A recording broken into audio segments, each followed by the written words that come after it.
in basketball for so long. I went to college for journalism. I went to Winston-Salem State University, the alma mater of Stephen A. Smith, who mentored me my year and a half I was there. After that, I did what a lot of people did in the early part of the 2000s was join a website. At the time, it was realgm.com when it was a whole bunch of bloggers and AOL email addresses and everything else. So I was a blogger for the Bobcats at the time, did a little NFL work on the side. Just like everybody else, just trying to get myself into the dream aspect. Did that for a little bit. Moved to Orlando, got a job, working a regular job like everybody else does, 9 to 5, working at Staples, Toys R Us, doing third shift things for Barnes and Nobles, and I got a job at EA Sports. I worked there for 2 years. I was on the NBA Live project the year it didn't come out, and then the year Damian Lillard was on the cover. So I did player ratings, rosters, worked on the dynasty mode, anything involving a playbook or a player, like stuff all day long. That's what I did. Studying film every single day, creating the most realistic playbooks, working on signature moves, working on the dynasty aspect.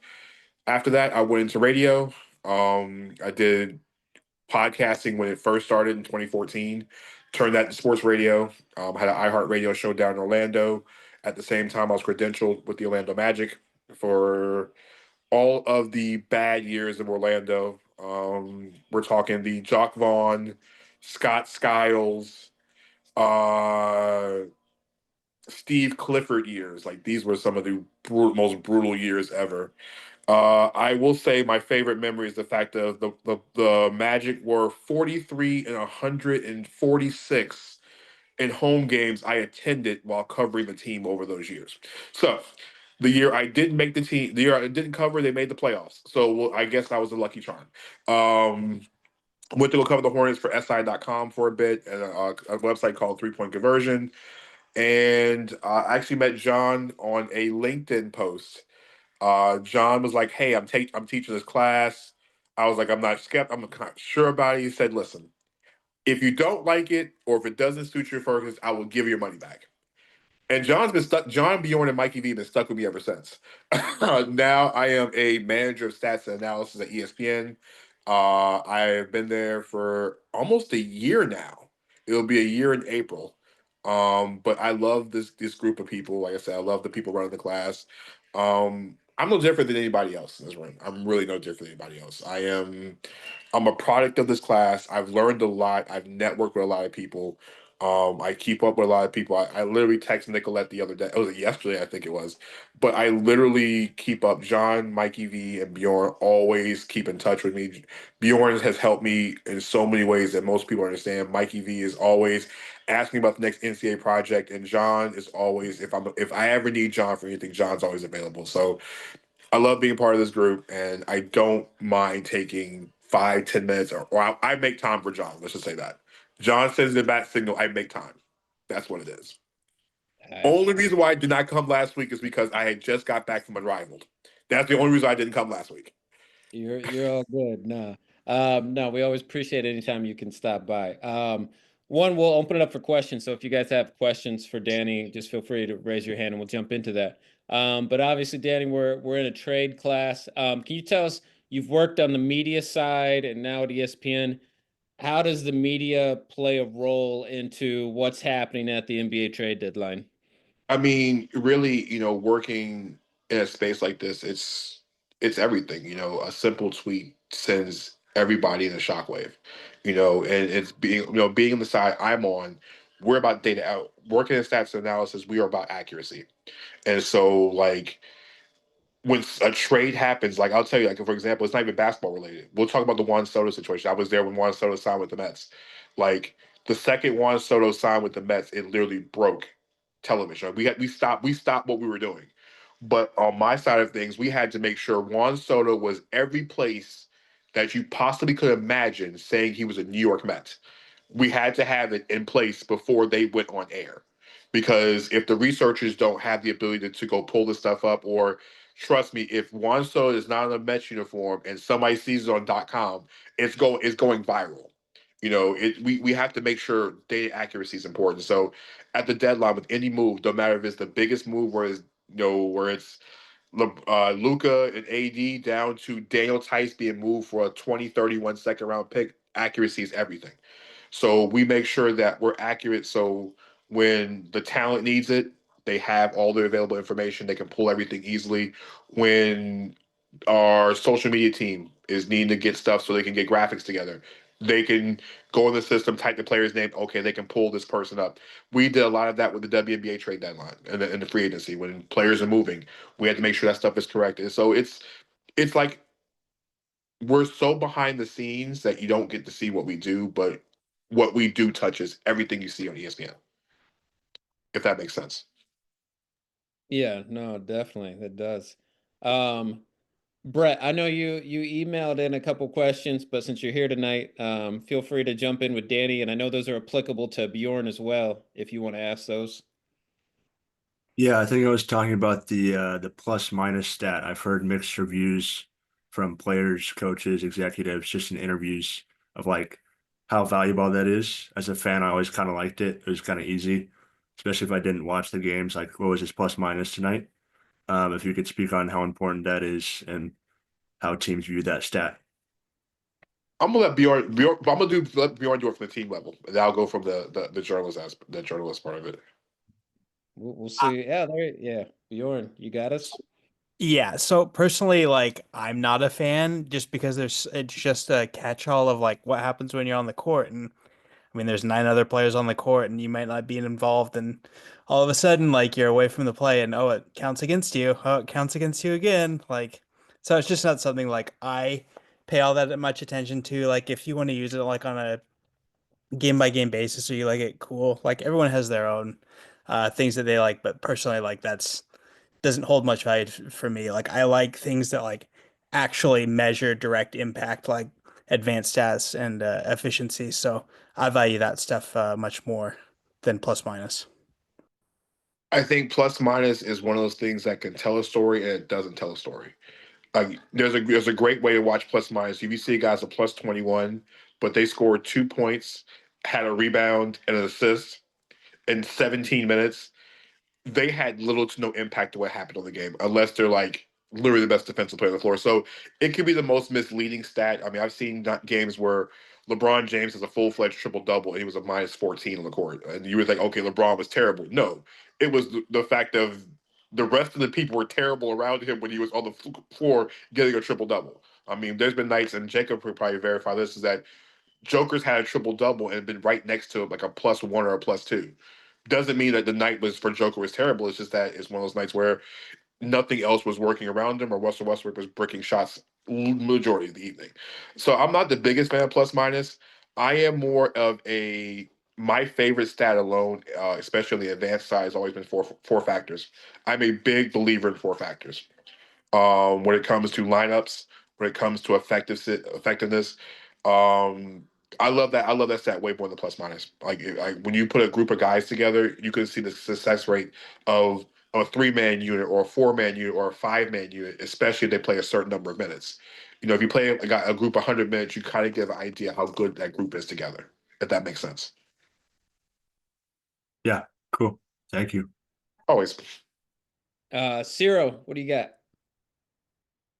Hey man, cool listening, Danny, to your story and just like how you've been on all facets of the media side. First off, how do you deal? Because it sounds like you've gone from producing to, now doing data journalism to even being on like kind of like the visual coding, like gaming side, not maybe not coding, but like maybe like sports media adjacent side. How have you been able to navigate those fields? And what was your initial background and like what allowed you to seamlessly always bounce from field to field without, I guess, problem? I think what happened was I think as I gotten older, my love for things have changed. Like I went to college for journalism, you know. I grew up like a lot of people who grew up in the 90s, which tells my age. I wanted to be Stuart Scott. Like I really wanted to be on Sports Center being Stuart Scott. That's what I envisioned to be. 11 p.m. Sports Center. I wanted to be giving highlights next to Dan Patrick, next to Rich Eisen. That's what I envisioned to be.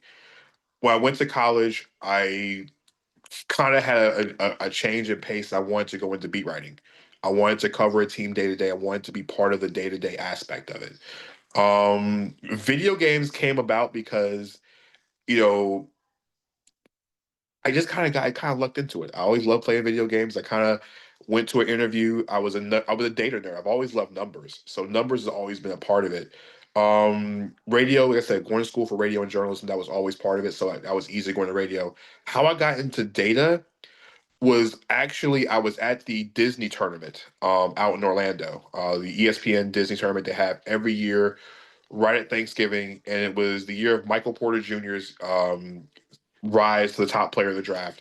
Mikey V probably remembers how good he was in high school. He was literally amazing in high school. He was supposed to play in this tournament, and he messed his back up literally 3 days before the tournament. And of course, there was like 20 NBA GMs waiting to see this guy play, and his back goes out. So now we're stuck there in a boring tournament watching Jonte Porter, who's now out of the league, and a whole bunch of random dudes that you see on 2K playing in a basketball tournament. So I have Daryl Morey on one side of me sitting courtside, and a scout for the LA Lakers on the other side. And by the way, Jimmy Butler just got traded. I just got the alert. Don't know the deal yet, but I just saw the alert. But I was sitting next to Daryl Morey, and he had this entire like MacBook Pro, like the very one of the original ones, and he had it full of a spreadsheet.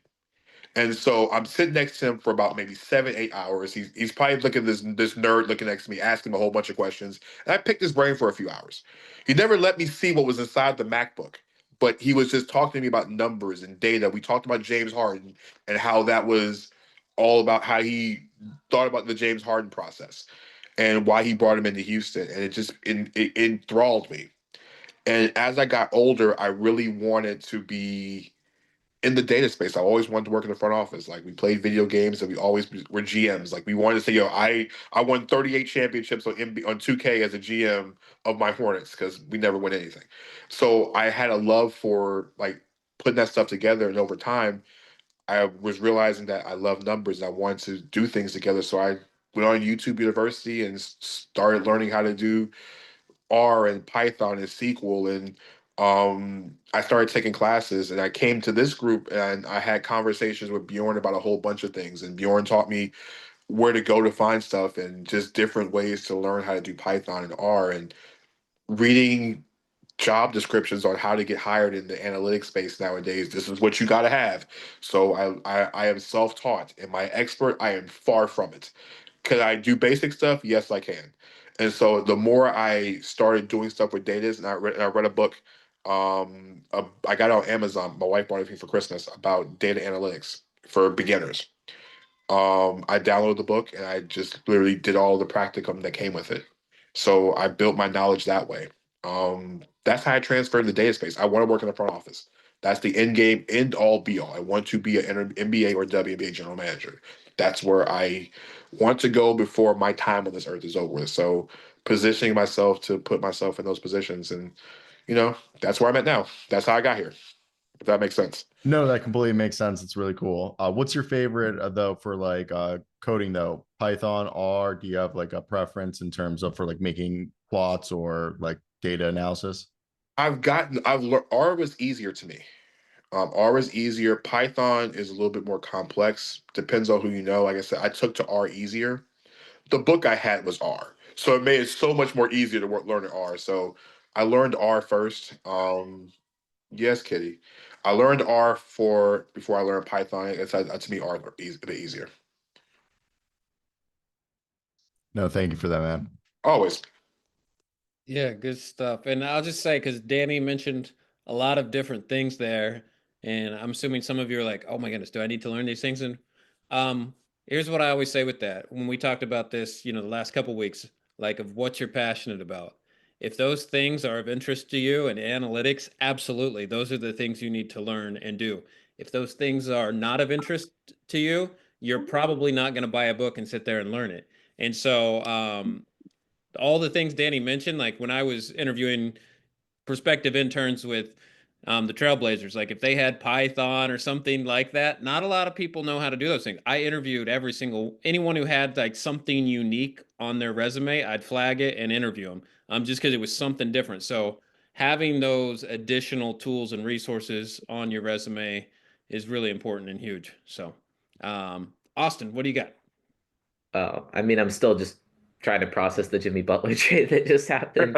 But Danny, my question for you is just with your work with ESPN, is most of your day-to-day work like doing the research and writing and coding for the various trades and players and stuff like that, or is it more like people management and like managing the people that like do that kind I of am stuff? a Yes, I'm a people manager. I do not get as dirty as I want to be, but I manage people all day. I mean, it's a job, but I also sit in conversations, you know, when it comes to stuff that's going on, the next stuff. What's on the horizon, what's coming up, what are we looking at? As far as like the day to day, I'm moving this, I'm moving that. I don't have a say so in that. I don't do that every day. I have a team of 75. I manage That 15 people directly. I have 75 people that report to me or I manage on a daily basis. So the day-to-day stuff is not prevalent. Do I work with those teams? Yes, I do work with the research team. I do work with analytics. I do work with the social team. I work with all these teams because what we do every day touches them. So if conversations need to be had, I have those conversations, but you're not going to see me changing. You're not going to see me swabbing a Jimmy Butler Golden State Warriors jersey. I'm not going to be dyeing his hair in Golden State colors. I don't do jersey swaps.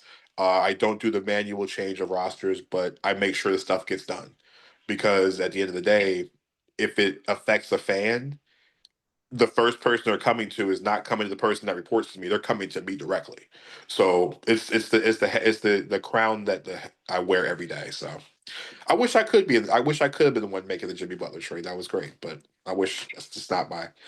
That's not my goal right now, or what I do every day. Okay, thank you. Always. Tyrus, what you got for us?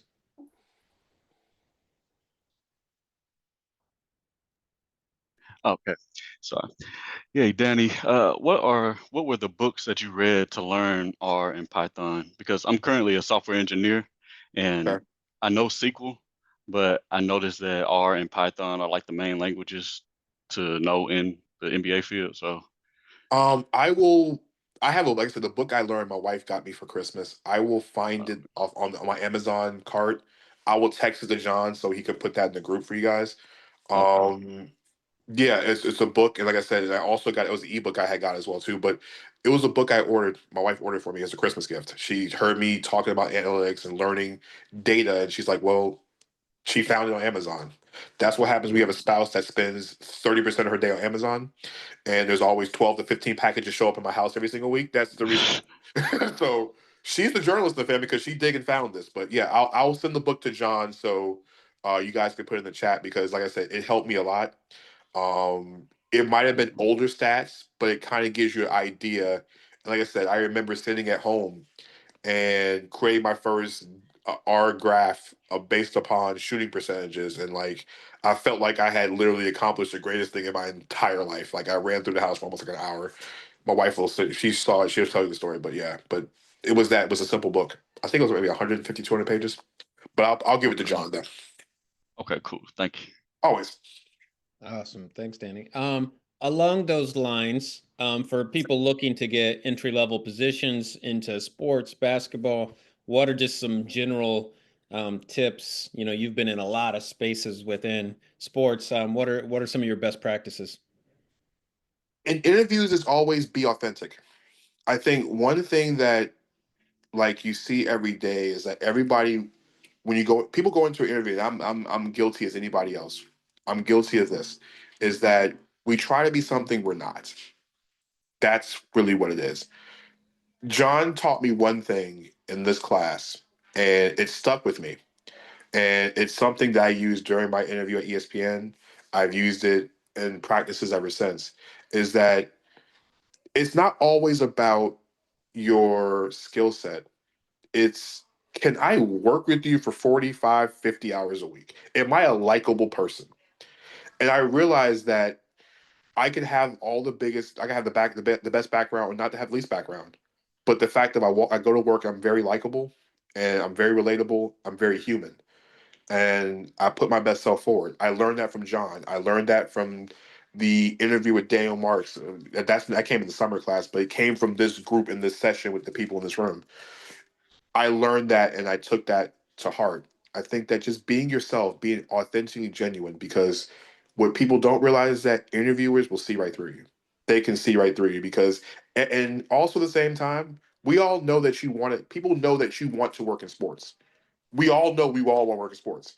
So when the question is asked, so what do you want to do? I don't care what it is. Be specific. Like, be specific on what you want to do because that's the common answer for everybody. I just want to get in the door. Just be specific. I said that's something I learned here. It helped me transition to where I am now. So I take those two pieces of tidbits and I promise you, things that John tell you, things that Mikey tells you, things that Bjorn tell you, like a lot of that stuff. I'm gonna tell like 99% of the stuff they say has happened to me in interviews and stuff that I actually live by. And actually, when people ask me for advice, those are some of the things I tell them. I didn't create this. I got this from somebody else. I learned from somebody else. That's great stuff. Thanks, Danny. Yeah. Yeah, a lot of that too, obviously it's a learning process for me, but I was part of the hiring team for intern, and it's like, I mean, it's kind of crazy too, like helping hire interns, but like I was an intern with the Trailblazers, and a year later I'm helping hire interns. Like things are crazy, but one of the things that stuck with me, which goes right along with what Danny was just saying, and it's one of the pieces was our assistant general manager. He came to the group of us hiring. That's what he said. He said, find someone you guys want to work with. And that's where, like I say, all these tools we talk about, you do need those. Those are the things that get your resume in the pile, get yourself looked at. You got to get the interview, which means you got to have something on your resume that stands out that goes, oh, we want to interview this person. And then from there, like Danny just said, it's do they want to work with you for 45, 50 hours? And Kendra was talking yesterday about like just the dynamics of traveling with the team. And because we're talking about Luca, and obviously Dallas kind of soured on Luca. And like in my opinion, it's like I don't think they liked him as a coworker, which I think it's dumb, but I think that's like you live, you eat, you move with these people. And if you don't like them, you're like, let's find someone else. And so and it's the same for, sports, especially, basketball is like you're traveling with these people as a family daily. And our assistant general manager, he told us, he goes, find someone who wants to play fantasy football with you guys, find someone who Yep. will play pickup basketball with us at noon, and, find someone that you guys like. And it wasn't, it wasn't the best resume, the most this, the most that. It's like, who's going to hang out with us? Who's Hmm. going to fit? And so that's where, everything Danny just said, like, um, yeah, that's it. And it's like, you'll see people who get jobs and you go, oh man, they're not as qualified as so-and-so. And it's like, they just had to get their name in the pile. And then from there, and we, even with the Blazers, I remember Jamal Gross, he wasn't here at this session, but I know a lot of you guys have met Jamal. Like when we interviewed him with the Trailblazers, we were looking for someone 6'8" and above, and we got ourselves our 6'8" guy. But everyone loved Jamal so much that they created a position for him because they're like, well, we like this guy. We want to work with him. So how can we make that happen? And Yeah. so, yeah, likability just goes such a far way. Yeah, and just be your authentic, genuine self. Like I said, that's the best thing about it. But yeah, all the stuff that John said, like I said, that stuff is really true. Like people will create stuff for people they like, and not because they brown nose it, because they're actually genuinely good people. Yeah, could Yeah, have said better. absolutely. All right, Danny. Well, we'll let you wrap up. Appreciate you coming by. Any final words of life advice, wisdom for us before you take off here? I will say this: the people in this room will be some of the people that you will connect with for a very long time. I remember taking this. I think the first class I took was the trade class, the draft class. And the funny part is, John, I think you know this. So my draft partner and I both got hired in the sports industry within a year of each other. Greg Waters is over at Northwestern State as the basketball operations manager for the women's team. And it was funny because when me and him talked before Christmas, we were in here going back and forth on should we draft Michael Beasley, with a player that ended up being Michael Beasley or not. And we were laughing about Chip. I don't see Chip in here always trying to make trades and tried to fleece like he was Danny Ainge. We had a good laugh about it for 45 minutes.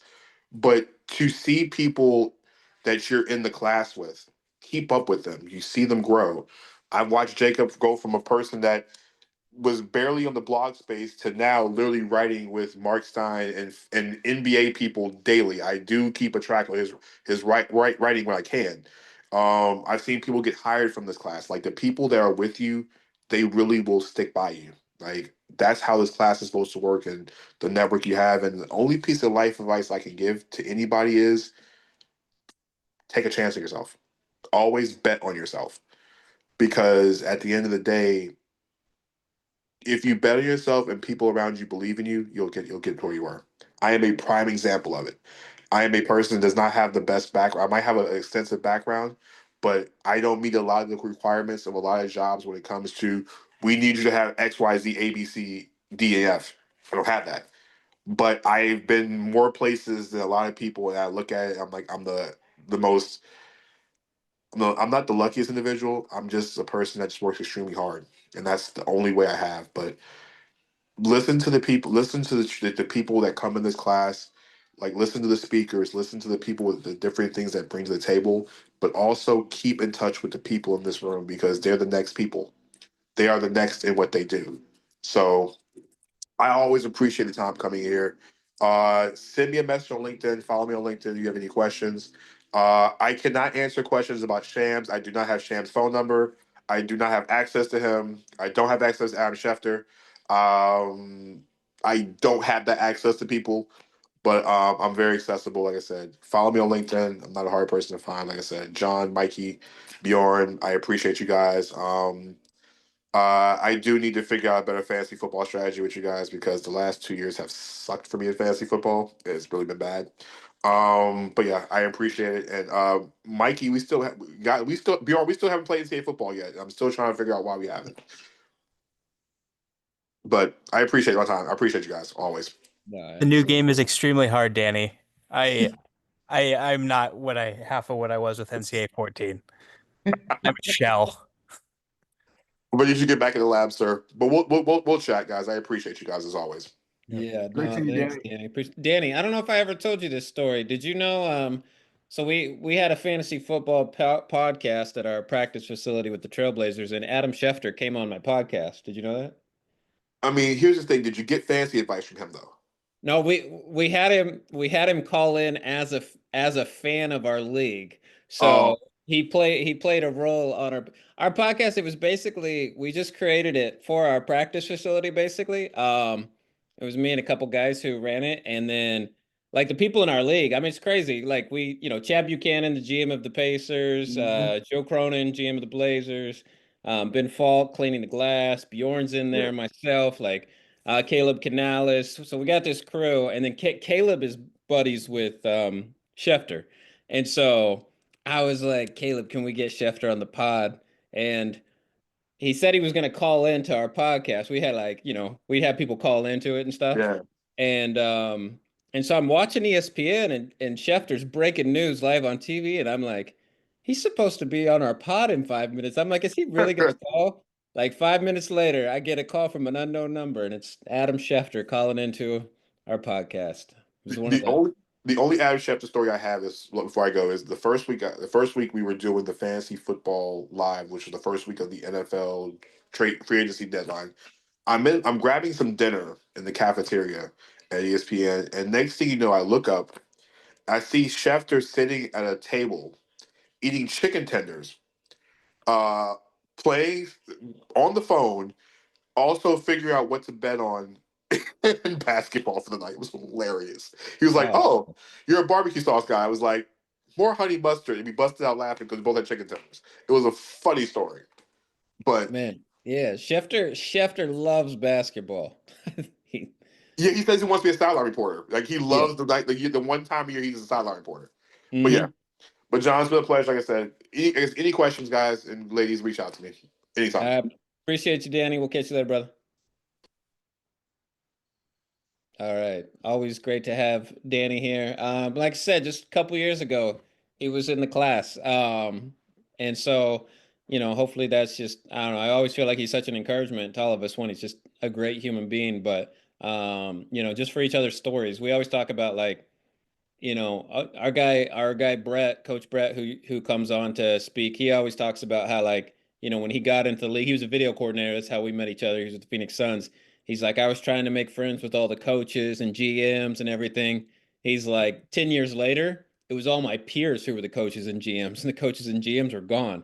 And, it's the same thing. It's like your peers are the ones who are gonna, rise up together. And so, yeah, like I said, you've met people in this class.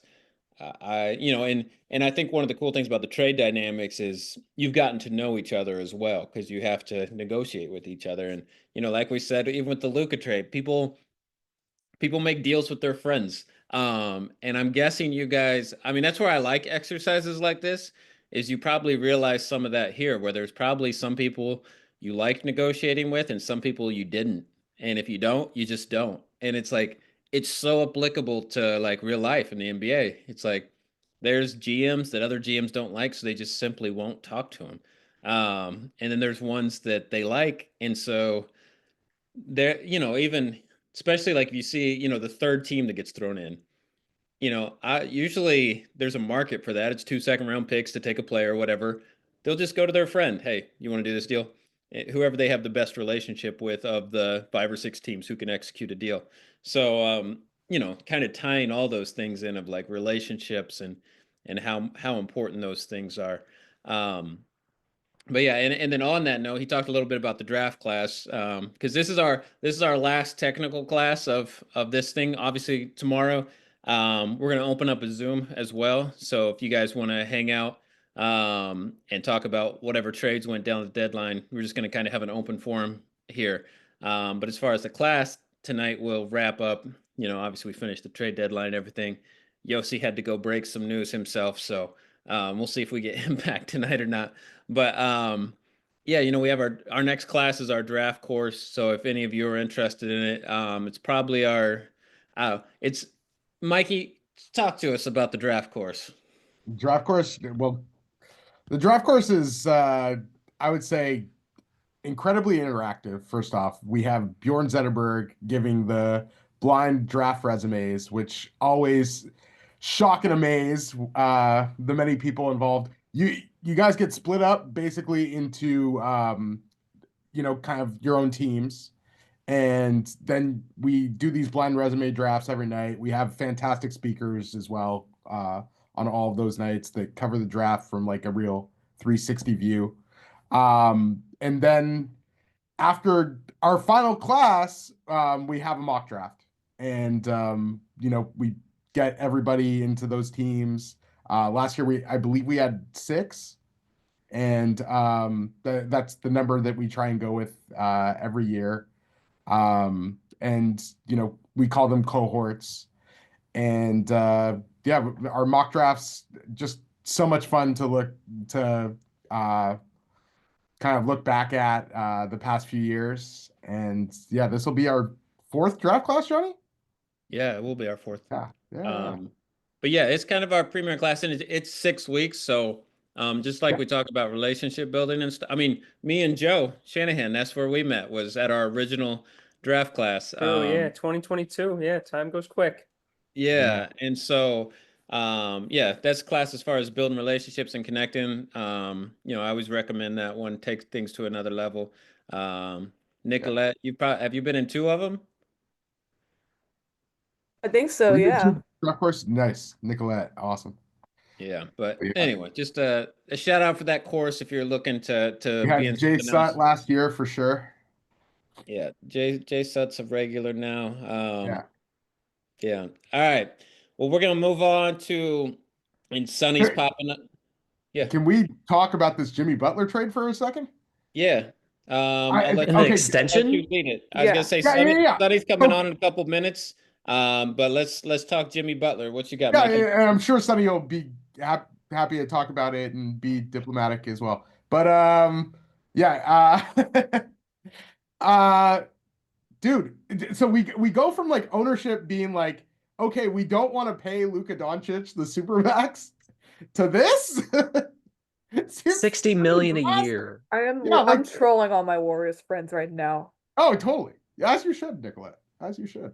But yeah, it remind like again, I was saying with LeBron, when the rumors were LeBron and Durant going to the Warriors, it reminded me of like the last days of Olajuwon, Scottie Pippen, Charles Barkley with the Rockets. And this reminds me of the same thing. So yeah, I guess the Warriors were just desperate to make a move, but this this is something. I like how every guard gets completely goes exiled to Utah. against like the whole ownership taking control kind of thing, with what Jimmy just did and then getting that extension. Yeah. After saying he wouldn't sign an extension, by the way. So Totally. this was Yeah. obviously too good to turn down.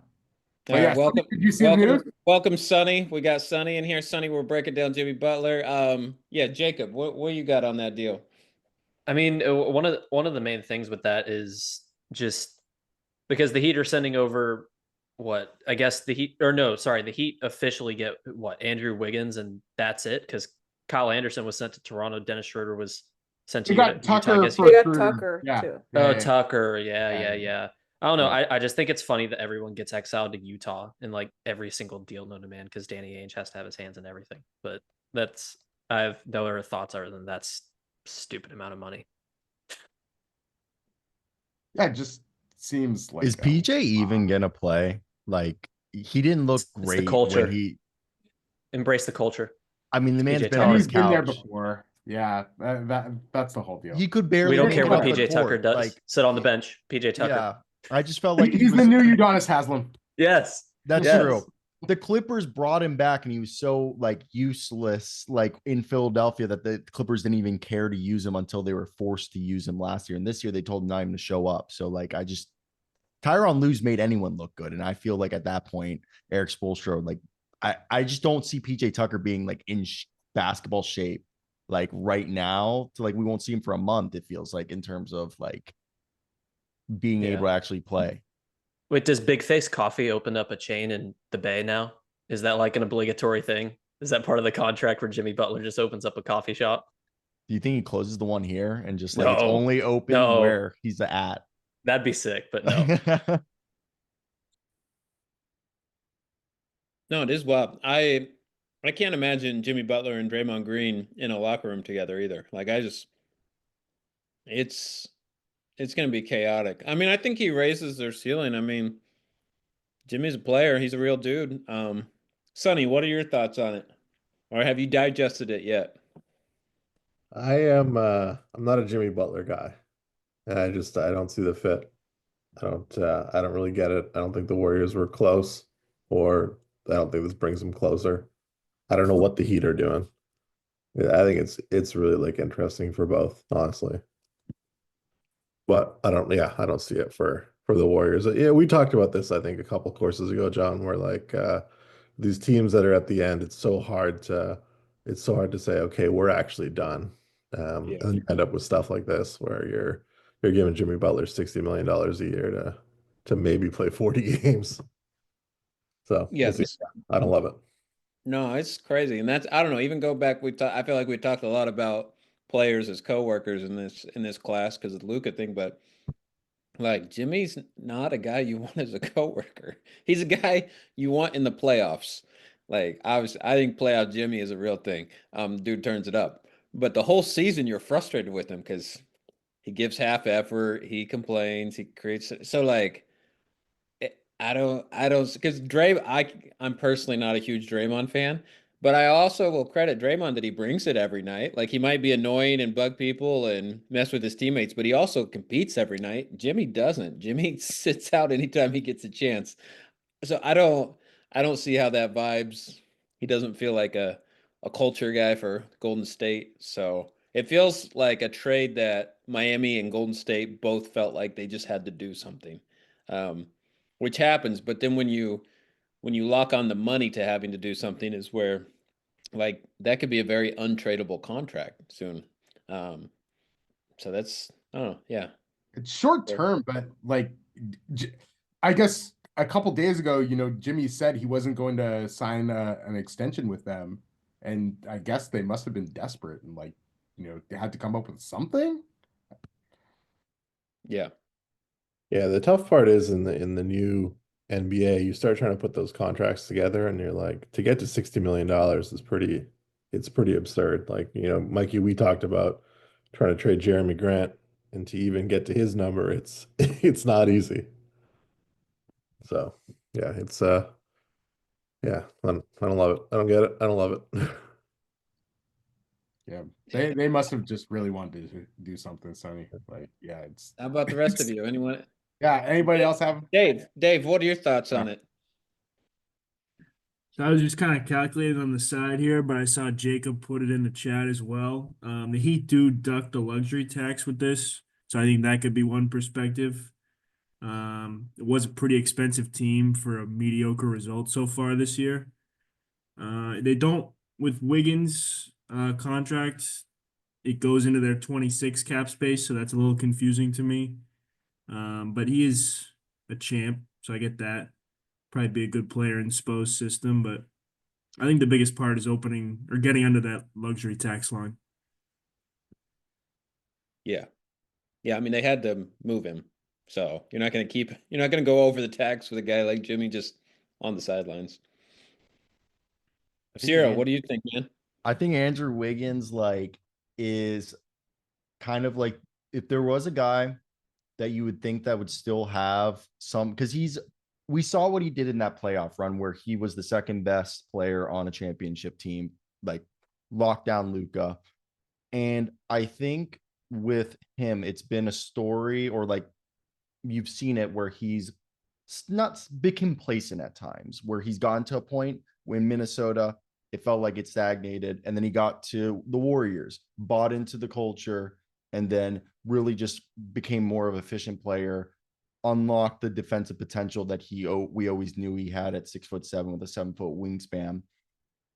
So I think Miami would be the next step to whatever there is left to make him a more consistent player, because I do feel like there are times and stretches throughout the season. I know last year, albeit he had personal stuff, that he becomes background noise. And I think Miami is kind of the right place to really test if that can become more consistent. So I think that's a good way. And I really just like the cap flexibility they gained at the end of the day. Like I said, I think cap is the new luxury, and this team has always drafted well. So it allows Pell, I think it's like Pell or Pella. I know it's not Pele, but it's Pell. I think it is Larson. And all the young guys that they have on this roster. Jaquez get more touches. Khalil's been cooking. And the thing is looking at this team, outside of Terry Rozier and Tyler Hero, everybody else is like 6'5" and above. You got 6'5", 6'6", 6'7". You got the Twin Towers and Bam and Khalil being able to play with each other. So this is a big team, and that's what you need to go up against Boston, New York. And I mean, Cleveland got destroyed by Boston the other night due to size, but that's the whole thing. I think size is a real luxury in today's game, especially if you can play inside and out. Yeah, good stuff. Anyone else got any thoughts? One thing that I want to mention is like Steph Curry's 36 years old, Jimmy Butler's 35, and Draymond's 34. So they extended Butler for 2 more years after this year.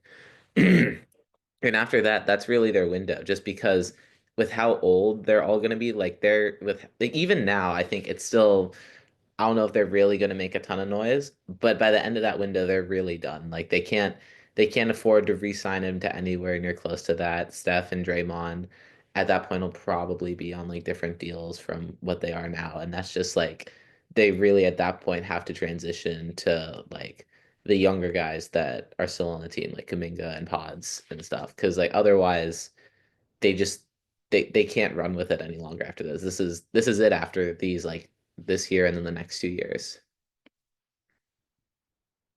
Yeah, no, that's a good point. I mean, that's kind of a fascinating piece too, is like this is their last like run per se. I mean, I wouldn't even consider it a run, but like they put their last hopes in Jimmy Butler. Is just kind of interesting Yeah. that that's the guy you'd go, all right. It's hard to see. I mean, Steph tends to get along with everybody, but I don't know. This is gonna be interesting. I mean, from entertainment, this is why non bad. I mean, Bjorn can talk about it, but just like basketball is more entertaining off the court than on the court. Like ratings are Yeah, down and everything, but it's like it's freaking Super Bowl weekend. Everyone in the world is talking about Luka Doncic. Like that's amazing. I feel like it's the first time NBA has kind of stole the spotlight from football, and to do it in Super Bowl week is amazing. for But sure. And so yeah, yeah, go also ahead. just like ratings are gonna go up with everything that's happening. Like you have Luca on the Lakers now, you've got De'Aaron Fox and Wemby, and now you've got Jimmy Butler with Steph Curry. Like ratings are gonna shoot up. Hmm. Yeah. The ratings are fake. I'm just saying that. Like the NFL like counts bars, and like the way the NFL does ratings is like so fishy. You don't have to report them. Same thing with NBA. We have like illegal streaming. Like none of the ratings don't make sense. So I think it's you also look back at the day in cable TV, they had like 75 million people, I think, watch Larry Bird and Magic Johnson play. Like we're not breaking records anytime soon. Well, ratings are also going to get weirder with the next TV deal because streaming services have no obligation to release their numbers. Netflix doesn't. After this quarter, they said we're not even going to release subscriber numbers anymore. Mhm. So ratings are going Nielsen. to become less of a relevant topic as the new television deal kicks in, I would Yeah. think. Nielsen should be able to be like the third party kind of like arbitrator where like how they were like with the box, but be like, hey, let us just like get your guys's like data like directly, and then we'll publish it like as like I guess a non like affiliated person, but or party. But like yeah, it's so fishy how, and like if you find out how they count, if your restaurant is XY like X and X size, they can count it for I think the fire capacity. So if you're able to contain 264 people, even if there's two people watching, 264 people watched at that bar that night on Monday night, and they just do that with everything. And so not all leagues do that, but that's how the NFL just keeps rising and rising. Yeah. No, it's the rating. Yeah, it's interesting. Another like kind of interesting piece is because like NBA ratings are tanking, and I believe that, but like NBA ratings globally are skyrocketing because NBA is in so many more markets globally than the NFL. So when there's a lot of the comparisons that get done in the United States of like, oh, football's killing basketball, it is per se, and then in America, but globally, basketball's doing great. The NBA is doing great, and so that's where a lot of the money comes from. Um, all right, well, we're gonna go through. Sonny went through your transaction log as well, so we've been, me, Bjorn, Mikey V, been well done. I just say like on the project as a whole, you guys did awesome. Great job negotiating, getting deals done.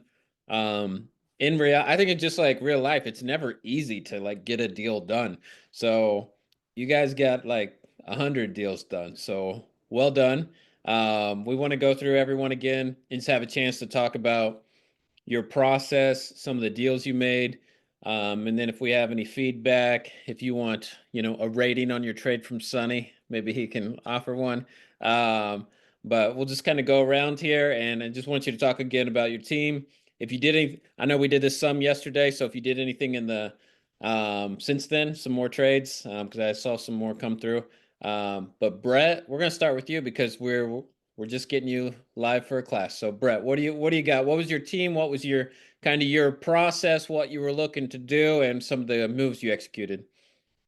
Yeah, I ended up with the Nets. Wanted to get a team that was kind of a seller, or at least going to be active around the deadline. I know we had Cam Johnson and some other guys that we could trade. Was looking for future first, preferably in like 30 and 31, as far out as I could get. Ended up doing only one deal with the Rockets, but traded Cam for Dylan Brooks, Aaron Holiday, and 2 firsts. So pretty good return for Cam, I think, and get back a pretty similar player that I can trade next year if I want to. And then that was kind of it. I tried to trade some firsts for more valuable first. A few deals fell through and stuff like that, but that's going to happen. So like I said, only the one deal with Cam, but feel pretty good about it. Yeah, I'm gonna let Mikey and Bjorn chime in because the Oregon Ducks. What, Mikey? What do you think of the I mean, deal? that one I would automatically give to Sonny because as much as I love Dylan Brooks, I know that Sonny's relationship with him is well beyond mine. So yeah, would be really interested in hearing what he has to say. I'll say first of all that anything that gives Cam Thomas more room to cook, I am automatically on board for. This guy, like, I don't know how much Nets you guys have watched, but this guy might be my favorite player in the NBA to watch. He is ridiculous. But yeah, I like the trade overall. I think it's a decent return for Cam Johnson. I'm really struggling now to like evaluate what is good and what is bad. Like so much has changed from the Mikal Bridges trade to now that like what is a good return for a Cam Johnson? What's fair?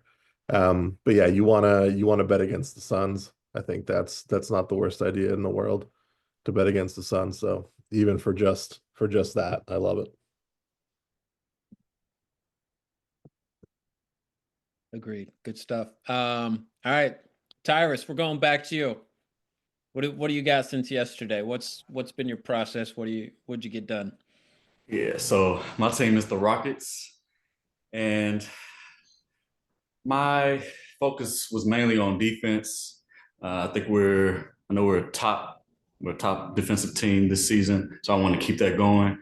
I noticed that we struggle behind the line, behind the 3-point arc. So I think we were 27th, we're 27th in the league behind the arc. So I wanted to find some guys who can stretch the floor. So I did get Cam Johnson from Brett. I believe he's an elite 3-and-D guy. I think he 39% for his career behind the 3-point line. So I feel like, and he can also play defense too. So I feel like that was a plus. It hurt my heart to get rid of Dylan Brooks just because of his defense, but I had to make some work. Also got Buddy Hield, and I believe we know what he can do behind the arc. For defense as well, Paul George, I believe he's an elite two-way player. What else did I get? Robert Williams the third. I got that from Portland. Dave. That was one of my first picks that got accepted. I believe he has experience with Udoka. I believe he was second team all defense when he was with Boston, when Udoka was coaching him. So I feel like that was a good chemistry there. Behind Sengun, who else did I get? I got Kyle Lowry because I traded him for Fred VanVleet just for that veteran leadership on the team. I kept all my young pieces just for development. I got Nas Reed, some stretch big. Again, I'm looking for guys who can stretch the floor, and he's very versatile as well. He can play the 4 or the 5. So, yeah, that's pretty much what I was working with. Well, first of all, I want to say incredible job because yeah, I've been working. No, you have been. No, that's great. Sonny, what are some of your thoughts on all that action right there? Yeah, Amazing Johnny doing some work. impressive doing work. You must be the nicest guy in this class. Holy shit. Give me your top 7 guys right now. You made a lot of moves there. What's your Top starting 7? Who are your I ain't top gonna lie, guys? we are deep. We are deep. Okay, so Amen Thompson. This is my lineup I'm just thinking of. Amen Thompson at the 1, Jalen Green at the 2, Paul George at the 3, either Cam Johnson or Jabari Smith Jr. at the 4, Sengun at the 5. 6-man, it can either be Cam Johnson if you don't start. Buddy Hield, Nas Reed, Robert Williams, Cam Whitmore. You got you got problems already right there, but you got a good squad, but I don't know. Yeah. do you have too much? Got to figure out minutes for all of these guys. Do you think you have a championship squad with this team? Do I think I do? Yeah. I believe we have two superstar scorers, like Paul George and Jalen Green. I don't. Part of me feels like there's something missing.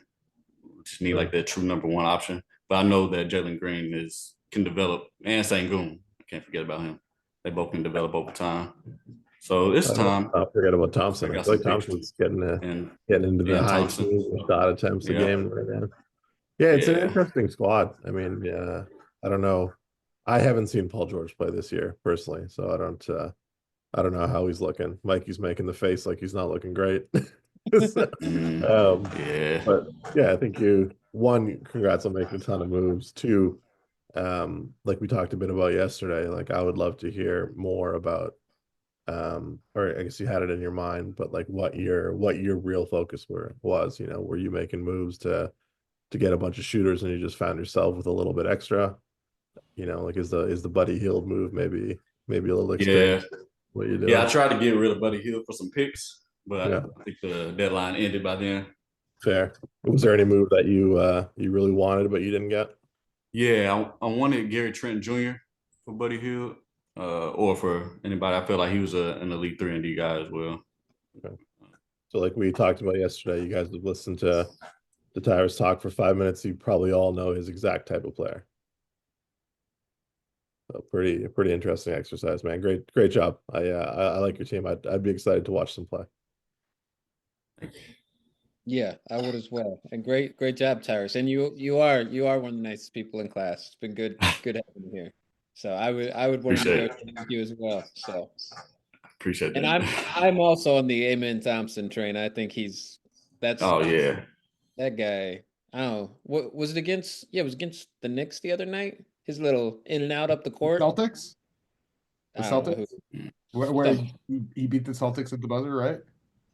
Yeah, no, but after this, it was just like a couple nights ago. Went coast to coast, just shook the whole roster and then dunked it on someone. It's just like stuff like that, and that's like when you're scouting.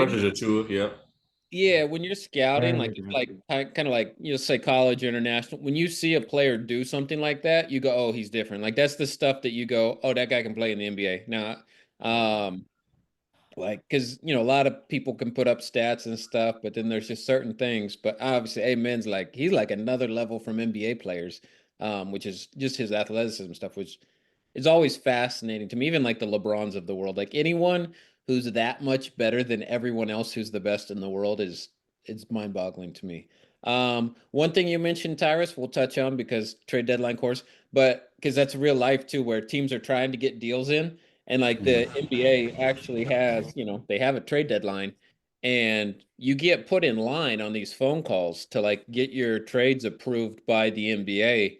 And sometimes teams don't get their trades in time. And they can call and not be close enough in line or whatever and not get the trade through.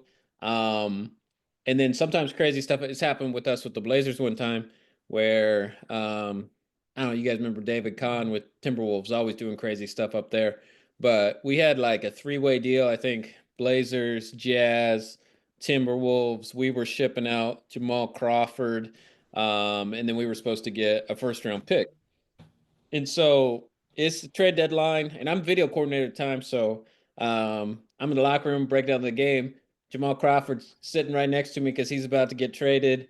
And then on the phone call with the NBA, David Kahn just announces that Derek Fisher's being rerouted to Portland. And Portland had never agreed to that. And they're like, no, he's not. And David Kahn tried to like sneak it through on the NBA call, and the whole trade fell apart because it was at the deadline and there was no time to fix it. And anyway, just like crazy stuff happens at the deadline. And I've heard that with other teams where like someone will be on the line and try to sneak a second round pick in or something dumb like that. And going back to like relationships, teams will never deal with you again. It's like, is it really worth it to try to, sneak something like we're not going to realize like, oh, you accidentally sent us Derek Fisher in the deal or something. Anyway, crazy stuff at the deadline. All right. Jacob Sutton, you handled a few teams for us, which we appreciate, but we're gonna have you dive into either one team or some negotiations you had with other people in the class. I'll go into one team. Maybe I'll touch on some other deals brief, but I'll keep it quick. So I ran a couple teams. Ironically, the team I was most excited about working with was the Nuggets because they're in just this weird space of Jokic, of course, is having one of the greatest seasons we've ever seen. Michael Porter Jr. is actually doing quite well, even though, he's been a little bit in trade rivers.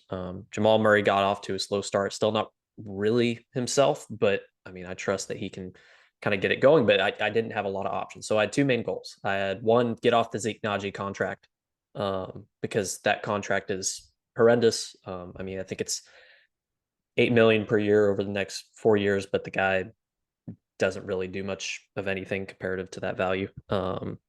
And so I was able to do that. And so I traded Zeke Naji and Hunter Tyson.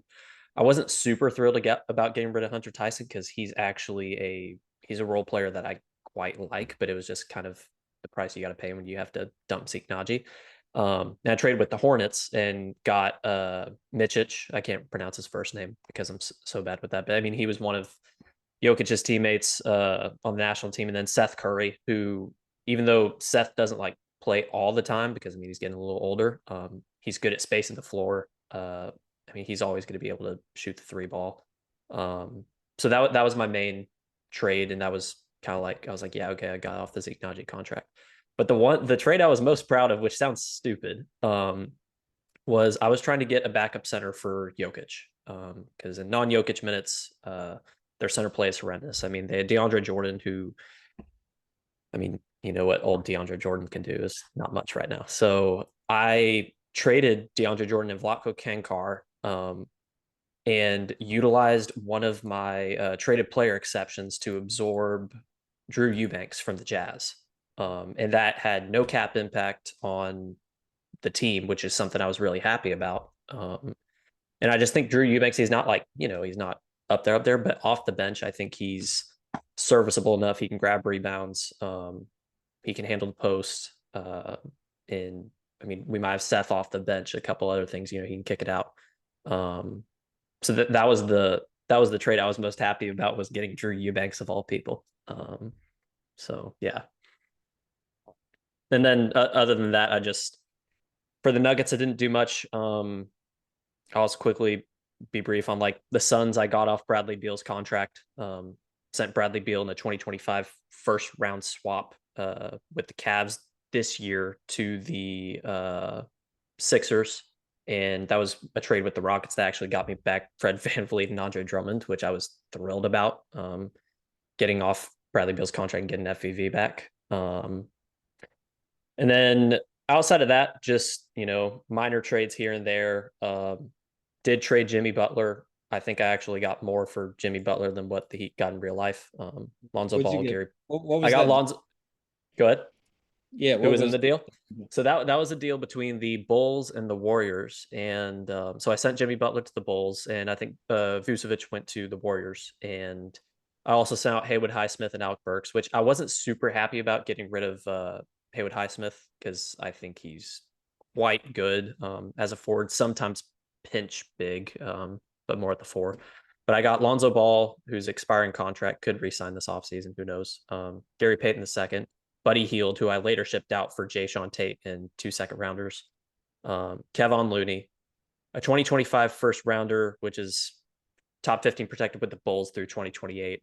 Weird protection. 2025 second rounder via the Warriors, 2026 unprotected first via the Warriors, which is what I was most after. Was that unprotected first, and then a 2027 first rounder from the Bulls, which is top 10 protected, goes to top 8 in 2028, top 5 2030, and then converts to 2 second rounders in 2030 31 if that doesn't convey. So I feel like I got a better return than the real life Heat, just because I didn't want Andrew Wiggins. So yeah, that's a broad overview of everything I did. So good stuff, Jacob. Mikey, are you breaking news in the chat right now? Is that what you're doing? I was just saying, Jacob had mentioned Lonzo Ball being an expiring, and he just signed a 2-year. Did he $20 just million. sign? Yeah, yeah, A 2-year 20? That's a good deal. 2-year I 20 like that deal. extension. Yeah, like That's such a good deal. fine. Yeah, yeah. Wait, 20 he re-signed. He 20 re-signed with the total? Bulls, right? There With the wasn't a Bulls. trade that Yeah, went to. with the Okay, Bulls. Yeah, that's nice. 20 total, like 10 a year. yeah, 10 a year. Yeah.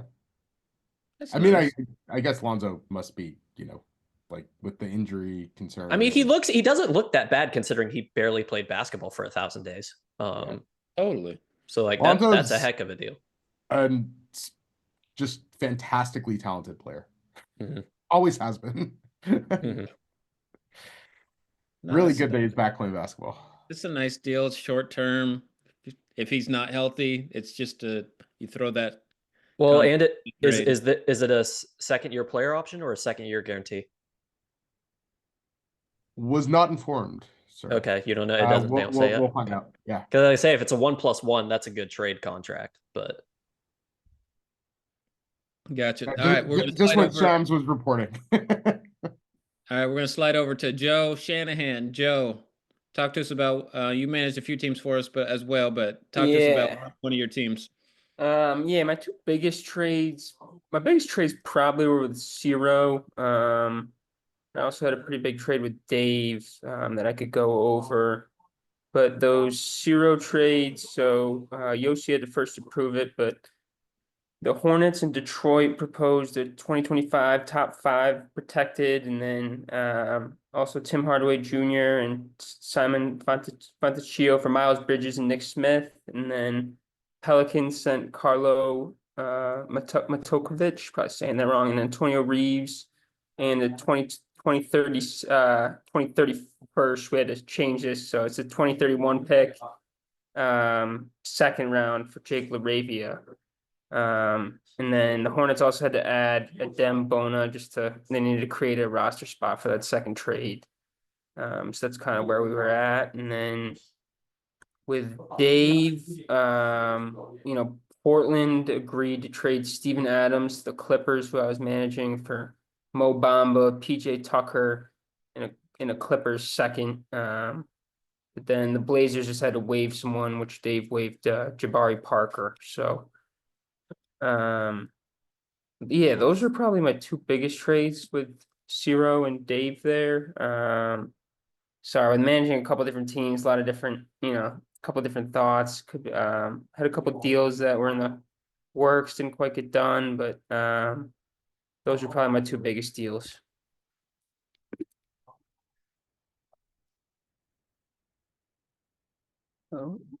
How did negotiations go with your classmates?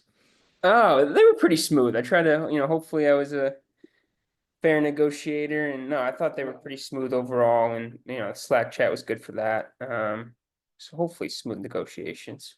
Did this is for anyone in the class, but did you have any deals sent back to you by Yossi? I think there was one with who was it?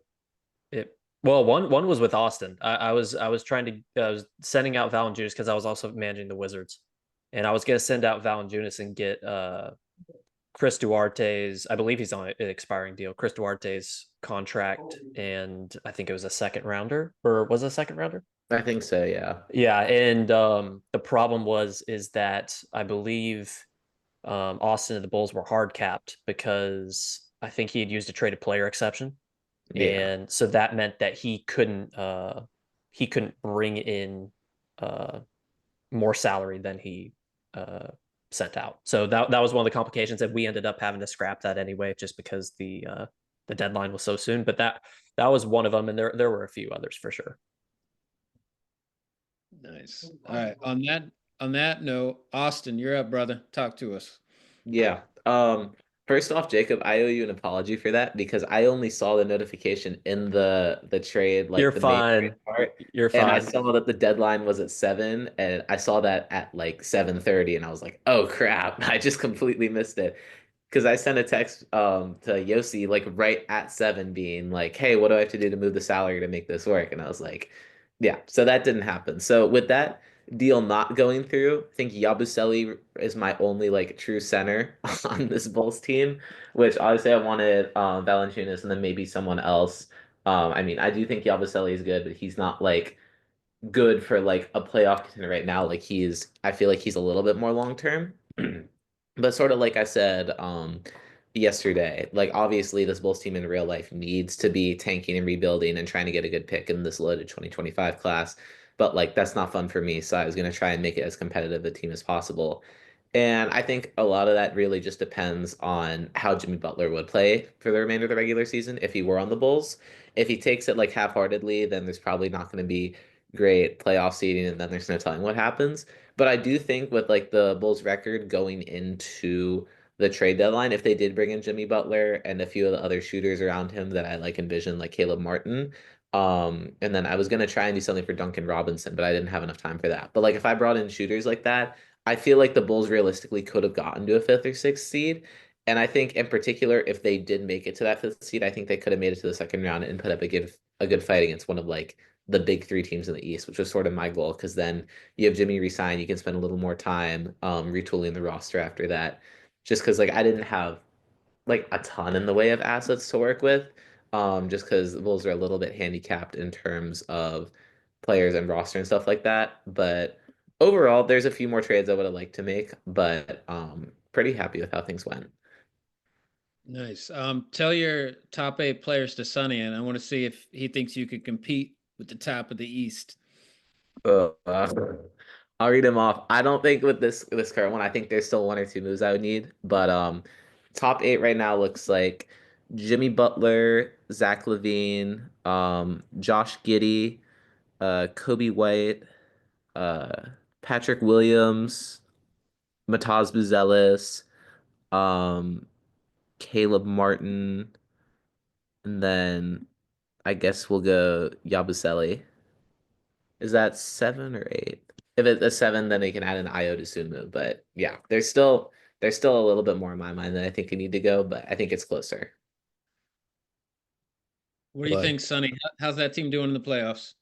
Austin, do you think of any point about blowing it all up? Do you consider Yeah, that? no, I know that they need to blow it up. Like yesterday, I was watching the tail end of the Heat Bulls game, and they literally like they had started 4 like point guard shooting guards that game. I was just like, it's crazy. They most definitely do need to blow it up and try to capture the flag in the draft. But yeah, they definitely need to. Yeah, it's kind of interesting. There's a few teams. I feel like a few teams more than usual that I don't feel like I know what their direction is right now, and I don't necessarily know that they do either. So from that lens, like I don't mind the trades that you made. Like you didn't really give up too much of the future to find out if you can make a little run right now, and who knows what happens in the East, right? Like the top teams in the East are fine. Like I don't know how much people believe in Cleveland. Boston is kind of doing some weird shit this year, and you know Milwaukee's always hurt, so you might Yeah. as well be ready to be there. Stranger things have happened. Mhm. Yeah, I think it's interesting in doing this exercise of like the first thing to do is like where is my team actually at?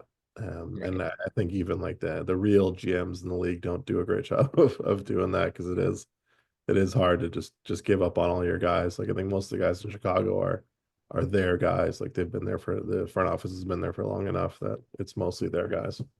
Yeah, for sure. And it's like the way I see it, it's like if the Heat a few years ago could be an eighth seed, have to fight through the play-in and still make it to the finals, then like Right. in my mind, you pair him with Zach LaVine and put a few other guys around him. There's a chance something happens. Yeah. Might as well take a look. Mhm. Cool. Yeah, no, good stuff. And I might pronounce his name. Buzelis, is that his name? I think so, Mata. yeah. Mataz. I love that guy. My goodness. Um, I think they could start building around him. Like I would go ahead and just start that process. I know it's interesting, kind of we talked about it, but just like, ownership always has their own objectives, and Chicago's ownership has always been to compete and try to make the playoffs. Um, when the rest of the world is like just bottom out for a couple of years. And plus you're Chicago, you can land free agents. Yeah. So it's been a fascinating the last 4 or 5 years where they've just been content competing for the play-in is really strange. And I feel like there's so much more there for them as a franchise, but Can I just chime in with like, Mhm. as far as Jimmy's fit with Chicago, like he obviously new management, but like already had been through that before, and yeah, I kind of wonder how ownership would would have liked having Jimmy Butler back. Like just when you get past like just the like he's Jimmy Butler and he's just gonna play for Chicago. There was so Yeah. many teams ago that like he set so many teams on fire since then. I wonder if he even remembers it. Yeah, exactly. The first one. Yeah, he's like, yeah, these guys weren't that bad. It wasn't Minnesota. It wasn't that bad. And then John Buzella's disappears? yesterday had this like crazy game where he like I forget, I think it was like one of 10 rookies or something like that to like have a perfect like game from the field, like didn't miss a single shot and had like 20 something points. Yeah, that's what it was, Jacob. 24. How But yeah. is how is Pat Williams? I may have never seen Patrick Williams play basketball, and he's almost making $20 million a year. What is like? How is he? He's not bad. I just don't like him for a fit. Like he's a solid 3-4, but I just like in my mind his ceiling isn't as high as other guys. Like he's pretty I feel like he's he can be a good consistent role player, but I just don't see him being like a star that like some other guys have potential wise. So that's why I wanted to like dump him for someone that's maybe similar in salary because his contract isn't super unreasonable. It's like 5 years at 18 million a year. But for me, it's just like I didn't end up getting to trade him, but he was another guy where I was like, yeah, if I could like find a different like good 3 or 4 that's a solid better shooter from outside, then I would definitely take that and think that'd be a better fit with Jimmy and them. Yeah, that's fair. I haven't watched a Bulls game for a couple of years. I'm just looking at their roster on the sheet that you guys put together. They have a Not missing much. strange team. Yeah, strange team. Yeah. Yeah, they're on my.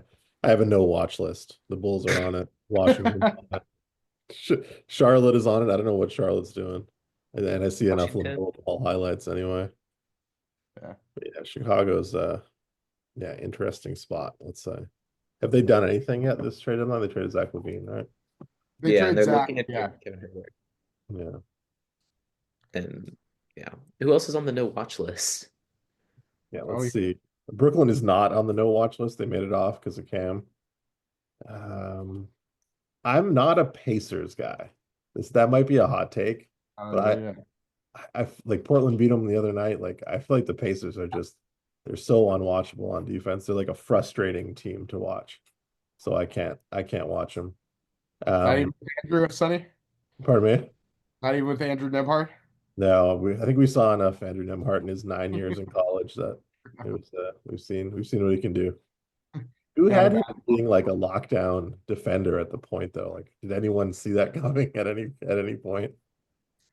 Pretty wild. Andrew being a good defender? Like a Or- lockdown guy in the Oh NBA. yeah. No. Yeah. I don't I always thought he was gonna really struggle to score too. He's been much better than I would have thought. Yeah. and confident.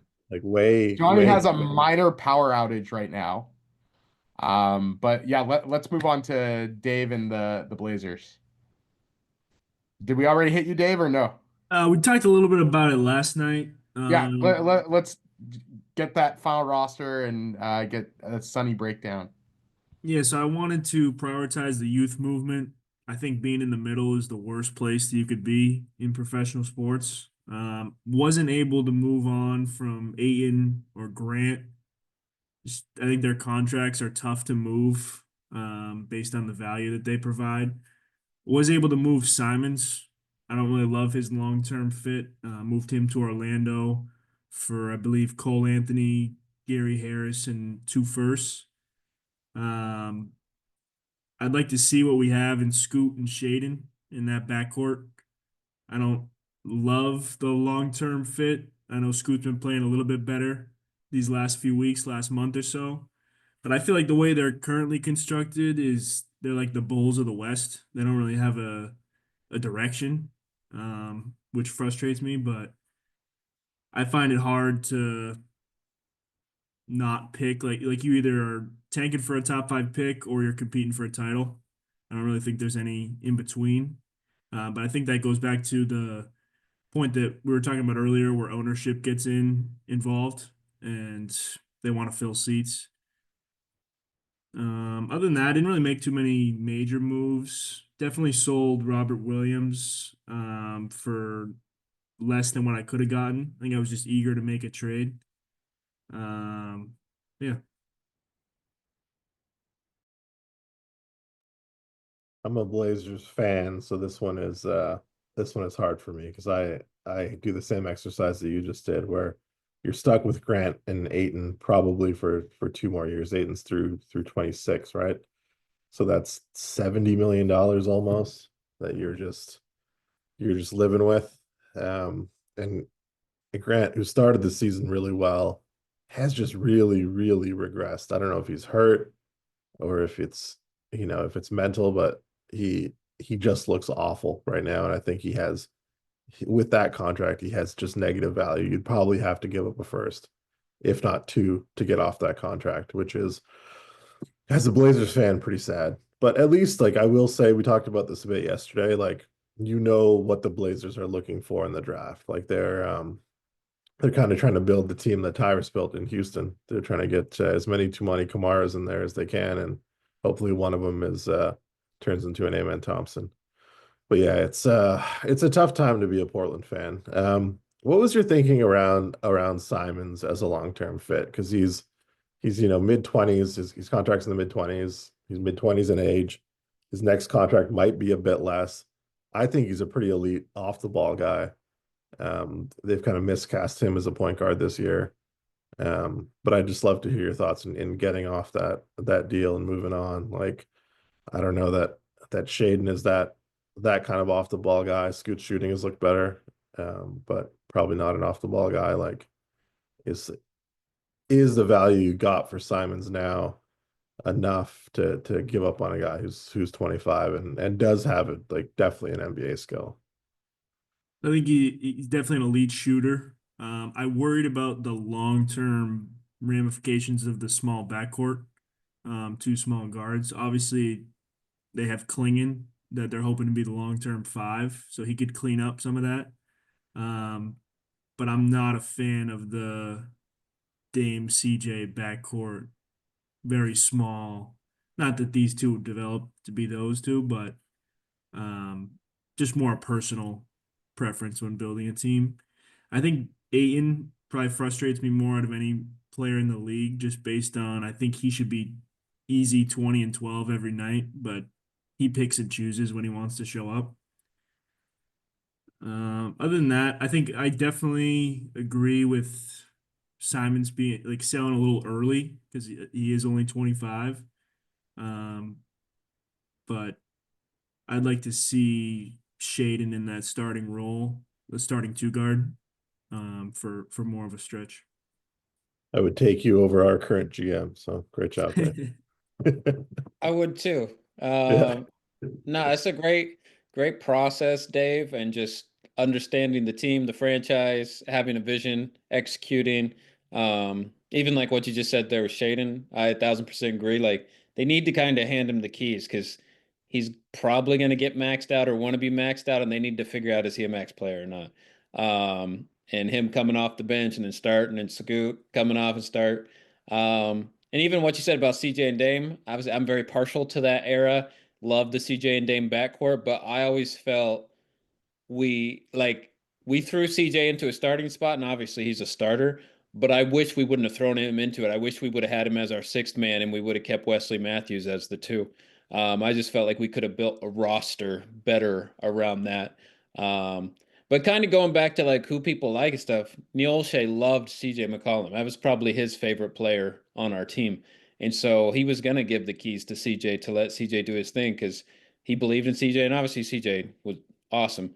But that's kind of going back to, Neil drafted Dame and CJ, and those were his guys. And he cleared out every single person on the roster who wasn't his guy. And we rebuilt around those guys. But I always felt like CJ as a sixth man and having some size back there would have been more efficient to winning long term. But yeah, great job, great process. All right, Abs, talk to us, man. Hey, so I'm I'm the Philadelphia 76ers GM. I made a bunch of trades. Yeah, 8 in total. God. Uh, all right. So the first one I did was actually the first thing that I guess I may have kicked off this year's course because it was the first trade on the transaction log. Eric Gordon and a two-way player Pete Nance to the Atlanta Hawks for Vit Krejci and Keaton Wallace, another two-way player. Um, and then the next big thing, I mean, one thing that was worrying me was like I wasn't getting that many offers as I wanted to like uh last week, and then things just stepped up like out of nowhere like starting Monday this week. So like I think the only two moves that I did last week were that the Gordon trade and then the three-way trade with the Suns and the Rockets. I sent Kyle Lowry and Paul George to the Rockets, took on Bradley Beal's contract, got a first for it, 2025 first. Uh, uh, Fred Van Vliet went to the Suns, and Andre Drummond also went to the Suns. And then this week I got I did 5 trades. Gershon Yabusele and Caleb Martin to the Bulls for Taylor Horton Tucker, Jalen Smith, 2029 second, and Julian Phillips. This actually, yeah, so going back to something that Mr. Ross was talking about earlier, this trade was canceled initially. It was like going like flip-flop from like being processed to cancel to being processed again to being canceled again because um I guess Yossi like he said that I would have been hard capped by this deal, and I was already like behind on cap space or like over or whatever you want to say. So that's why this deal wasn't gonna work. But then he turns out it turns out that he was the one making the mistake. Like he could have fit the salaries properly into like a traded player exception or something like that, and that actually held a lot of things back because I would have had I think I would have traded all the players that I wanted to by by like Sunday night or Monday, and then that because that trade was like held up so many times, like I had to go talk to the other GMs to make sure that like they weren't gonna back out on any deals that were on hold because of that the one trade that almost didn't go through. And actually the initial deal was supposed to be just Yabusele and Martin for Horton Tucker second and Jalen, and the Bulls would have been over the cap, so he had to send Julian Phillips in there as well. And then other trades, I traded with the Trailblazers for Delano Banton, gave up Ricky Council and a 2031 second. Adem Bona and a 2030 second went to the Hornets for Daquan Jeffries. 2029 second to the Warriors for Quinton Post. I also waived Jeff Doughton Jr. because Post is a two-way player, and he would have been my third player if he would have been my fourth player if I didn't have Doughton. And I moved off KJ Martin's contract to the Kings with the 2027 second for Malachi Branham. And my final trade was Reggie Jackson and a 2028 second to the Hawks for Garrison Matthews. Well, first of all, that's some great work, Abs. You're burning up the phone lines. What's some of your short-term, long-term vision for your franchise? Well, in real life, I thought this was probably one of the best teams that we had constructed because I think when I was talking yesterday, like it seemed like every year watching the Sixers games, like we were always short on bench scoring, and it just felt like our starters were doing more than enough like day in and day out, and we were losing games because we were getting like not even 5, 6 points off the bench, which I mean maybe that's an exaggeration, but like a combined total, like you'd have players playing significant minutes and you'd be getting maybe 10 points in total, where like some teams like the teams that were beating us were having like one or two players scoring 10 points by themselves. So one of the biggest things that I wanted to do this year was trying to improve on the bench scoring, trying to find some more efficient players. It just turns out that some guys were behind on shooting and scoring efficiency, trying to get 3-point shooters, but that didn't exactly work out for me. It turns out that I traded my two best 3-point shooters, and I don't know if I made enough got enough back in return to like make up for the loss of those two players. Long-term flexibility. Paul George, honestly, like I mean, maybe I would have kept him. I don't know, like, but getting out of his deal with Bradley Beal, like Bradley Beal is younger. He's getting paid more, but he will be out of his deal a year before George's deal goes out. And I mean, I'm just thinking like I'd rather have 35-year-old, 33, 34-year-old Bradley Beal than like 38-year-old Paul George. If like the Sixers don't actually get to move him or something. So I took on that the extra $2-3 million for him for the next 3 years or so. Um, Other things. I mean, I will say before the Luka Doncic trade, like I was planning on trading Joel Embiid. I don't know if I should be saying this, but the only thing that stopped me was the extension that he signed last year. That's why he was ineligible to be traded, or at the very least, I would have fielded offers. Like Yeah. I feel like that would have been the Luka Doncic trade of this whole deadline or the real deadline. If like because I don't know, I'm getting frustrated with him. It's just we signed him to this much money, then all the news came out that he's not gonna play back to backs, and he's missed enough time already. Plus attitude issues, lead to meetings and all that stuff. Maxi having to call him out. I don't know. I mean, like if it came down to it, I would have probably traded him. Fair enough. All right, Mikey, Sonny, any thoughts on the Sixers and GM Abs? Mikey, please. I know you're an Embiid guy, please. Yeah, so your rationale yesterday, Abs, was Paul George having a little more time on his contract. Yeah. I still think you have to run with it, man. I don't know. Bradley Beal's like just such a downgrade defensively. Yeah, like at this point, I think it's kind of like sunk cost. I get what you're saying with the way you feel about Joel Embiid. That being said, like there just aren't many players like him in the NBA. And it's like with Luca, like, I guess if you find like Nico thinks Anthony Davis, or what he's telling everybody is he thinks Anthony Davis is like the guy. You would need to either get like an absurd trade package or find like the guy to replace Joel Embiid, and like I just don't think that's really happening. Like if you brought Jimmy Butler back to town, like I don't know, man, that'd be tough. Oh, I tried Jimmy Butler before he went to the Yeah. Bulls. Yeah, you tried for Jimmy Butler with Joel or Yes. who? Oh no, not for Joel, not.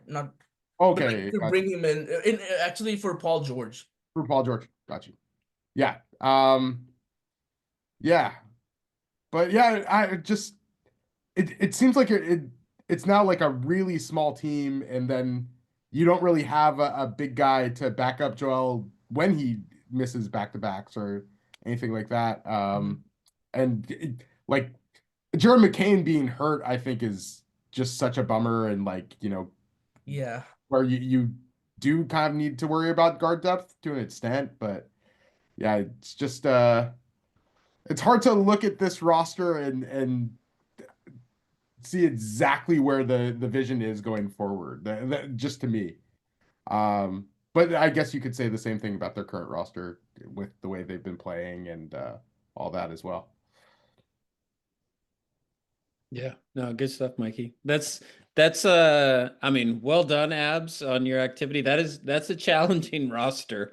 They are, I mean, you're a fan of the team, so you are fully aware of that, but it's going to be fascinating what they do. Obviously, the Paul George contract, everyone hailed him when they signed him, and obviously that hasn't worked out. The Embiid extension, like they're in a tough spot. And then Mikey V, you brought it up. Jared McCain was balling out. Like him and Maxi looked like a great backcourt. Now, oh, I love Maxi. Maxi's awesome, but yeah, it'll be interesting, what they pull off. But great work, Abs. All right, Nicolette, talk to us.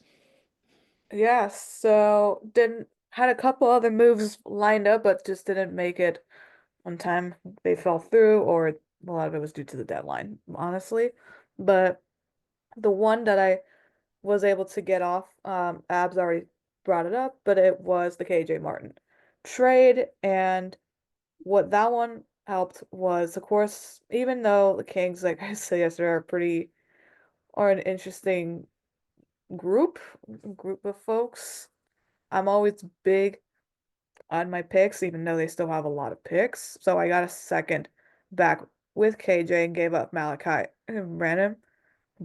And I do like Malachi, but it does that move does create more apron space, so that's always nice for whatever Kings decide to do long term.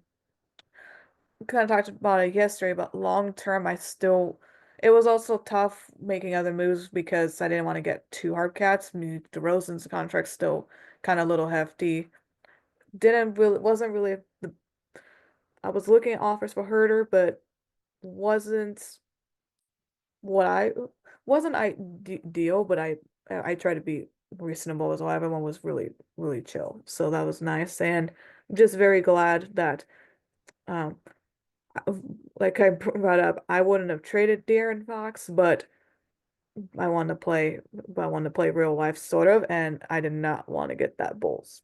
That I was a big emphasis working with Jacob. I did not want to involve the Bulls, and I'm very glad we got that done. Nicolette, can I just say I like your De'Aaron Fox deal. I thought it was a really good deal. And Thank yeah, you. like yeah, I kind of think your version of the Kings is a pretty fun team, and like Yeah. I get, I moving Herder I guess must have been difficult for you, but and that was kind of next in line, but yeah, I like how you went about like first off, like Clutch had kind of put down their foot and said like we're moving De'Aaron Fox. Then it came out that he's like definitely going to the Spurs. So still like pulling off that deal and then getting back like more draft compensation than they actually got. I really dug that. So yeah, good job. Thank you. Yeah, I thought you had a great process and what you did. What's some of your outlook for your roster in the next 3 to 5 seasons?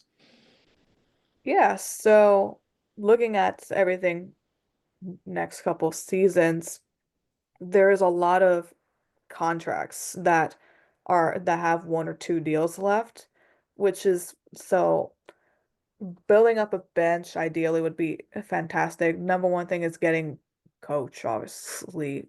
Um, so that would help.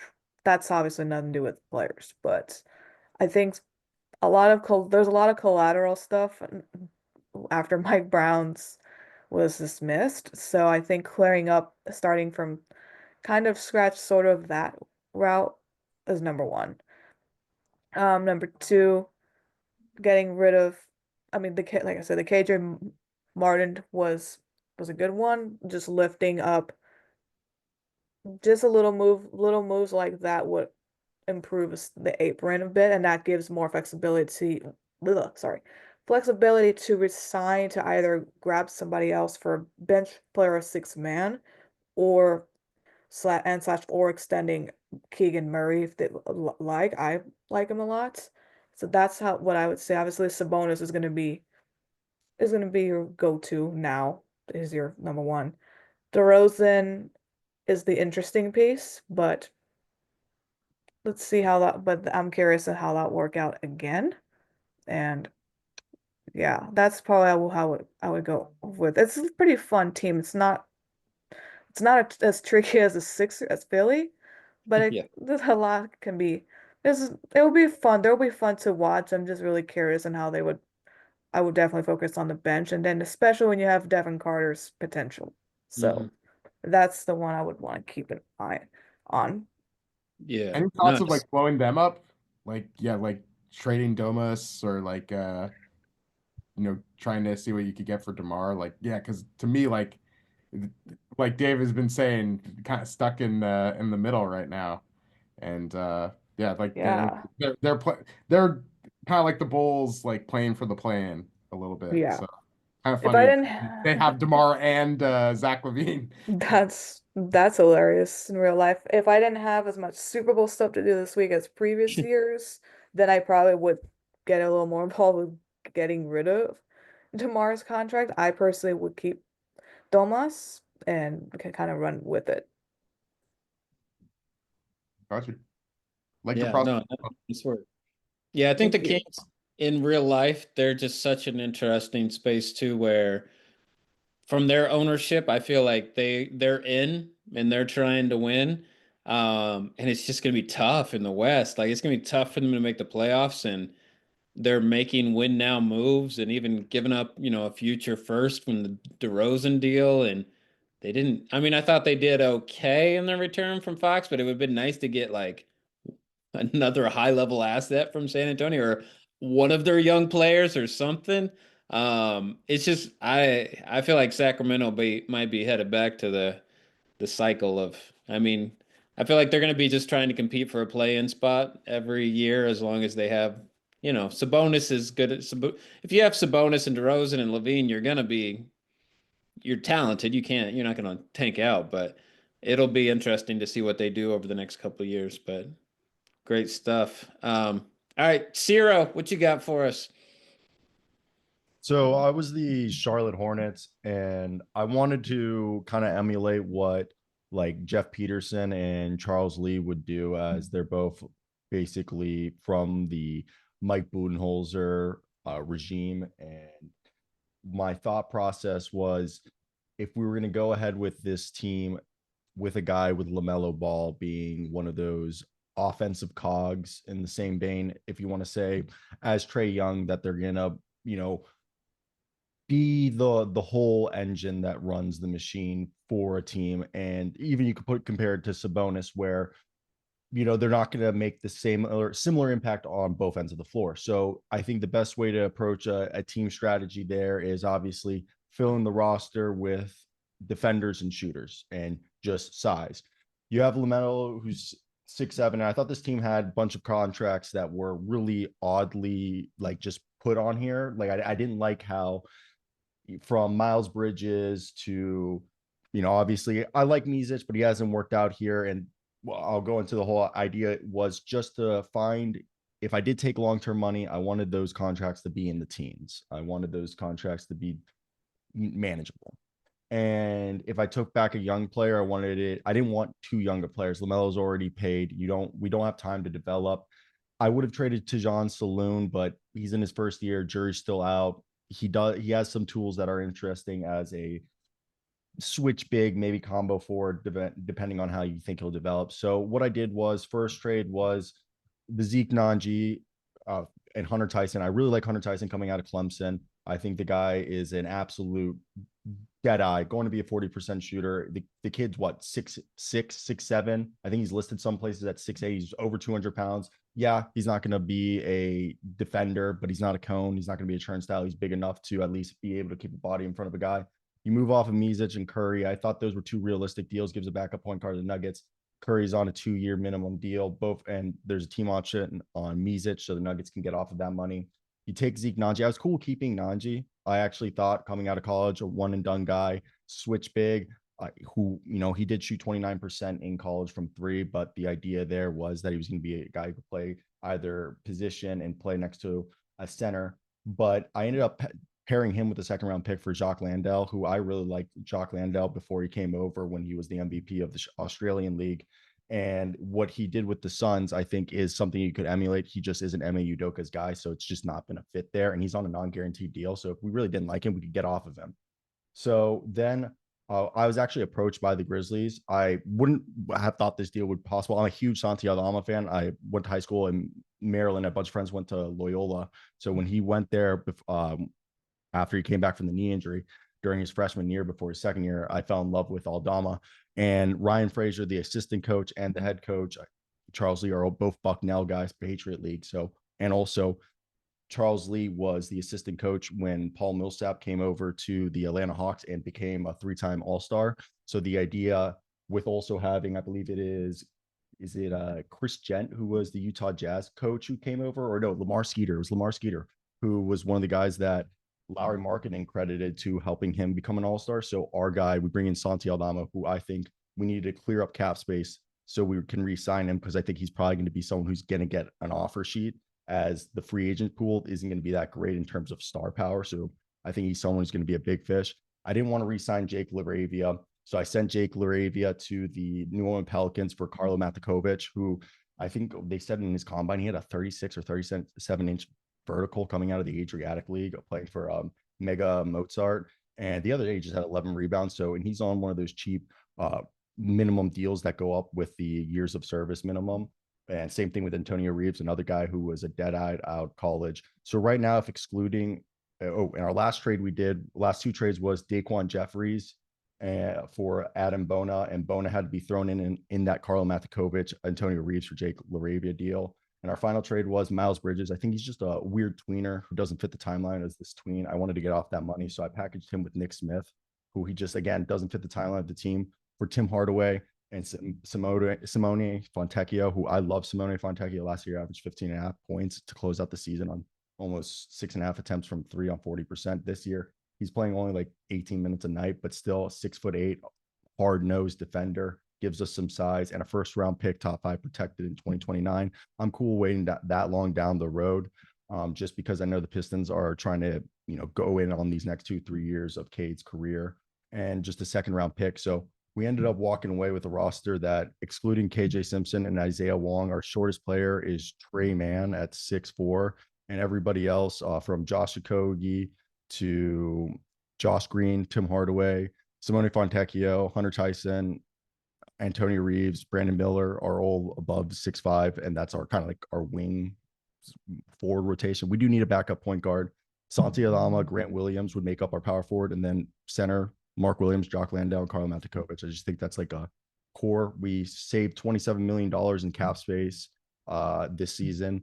We created $21 million next year. And yeah, we basically are under the cap, and we have almost 8 players under, actually 12 players under roster control through 2027, and no one besides LaMelo Ball makes over $15 million in that span. Obviously, Santi will probably make more, but the whole thing was having a lot of cheap contracts with players who can play multiple positions. Yeah, well done. Great process. Way to execute your vision. Sonny, Mikey, what you got? I would take the Hornets off the no watch list to watch this team. It'd be fun. I think you got a lot of guys that don't necessarily need the ball to score, which is kind of what you need if you've got LaMelo and Brandon Miller. Hard team to put together, honestly. Like what are the best kind of guys to play with LaMelo Ball? I'm obviously not a huge fan of his, but I think you did good to put together a good team. And like Johnny said, you really identified the kind of guys that you liked, and you went out and got them on very good deals. Thanks. Yeah, that was kind of the idea. Just find guys. I said, don't need the ball. LaMelo can just kick it out. Same thing with Brandon Miller, because the idea is Brandon Miller would be that second fiddle. You'd hope Santi Aldama grows into the pass, dribble, shoot guy who can be the third option to those two guys and help, like, whenever someone sits, and just let guys who can just play defense, catch and shoot. Yeah. The one comment is like just super like relying on LaMelo with this deal, and it's but I guess that's what they're currently doing. Plus, you're still like at the point where you have pieces where you're waiting for that next piece. So yeah, I thought you had good process, Zero, and certainly an interesting roster, man. Yeah, that'd be cool if you got like getting a few more big bodies in there, and getting some of the defense and shooting that I think Hornets fans would really like. I think this would be Danny Thompson approved. The whole thing was scared of like money, because you're gonna have to pay Brandon Miller and stuff. But like you said, I didn't want to give up assets, because the whole thing is try to make the best roster with the guys. You still need like guys to be part of it. Yeah. And you still have assets. You're banking on Mark Williams. Of course, you have faith in Miller after last year and this year. So Yeah. And then you still have money to work with that if I wanted to either go into free agency and make a splash down the road or pile contracts that you can realistically put Josh Green with, you know, Grant Williams still and Jock Landell and still have money, or you can waive somebody and create space. So that was the whole thing, is just having the flexibility to go in either direction. Yeah, great stuff, Zero. All right. We're gonna wrap things up there. Obviously, you guys have more questions tonight. We'll hang out, especially you, Brett, because I know it's almost 5 a.m. Maybe you gotta go to bed, but if not, if you got any questions, especially statistics analytically, we got Bjorn popping on here, so he can answer a lot of those. But like this kind of wraps up, like I said, tomorrow night will be a hangout, so I'll send out a Zoom like we have for the other classes, but this kind of wraps up the formality. And so again, thank you to all of you for joining the course, going through the exercises. And like, I mean, you've heard people talk like, for us, this isn't like, hey, see you later. You know, keep in touch, let us know how you're doing. If you need help, references, like we're happy to support you and champion you and try to connect you with people like that are in the same line or industry that you're looking to get to. And so, yeah, just again, thank you. We'll send out, you know, the YouTube link for this class and then, you know, Zoom for tomorrow. And then also I'll send out a survey. If you guys can give us any feedback, that's great as well.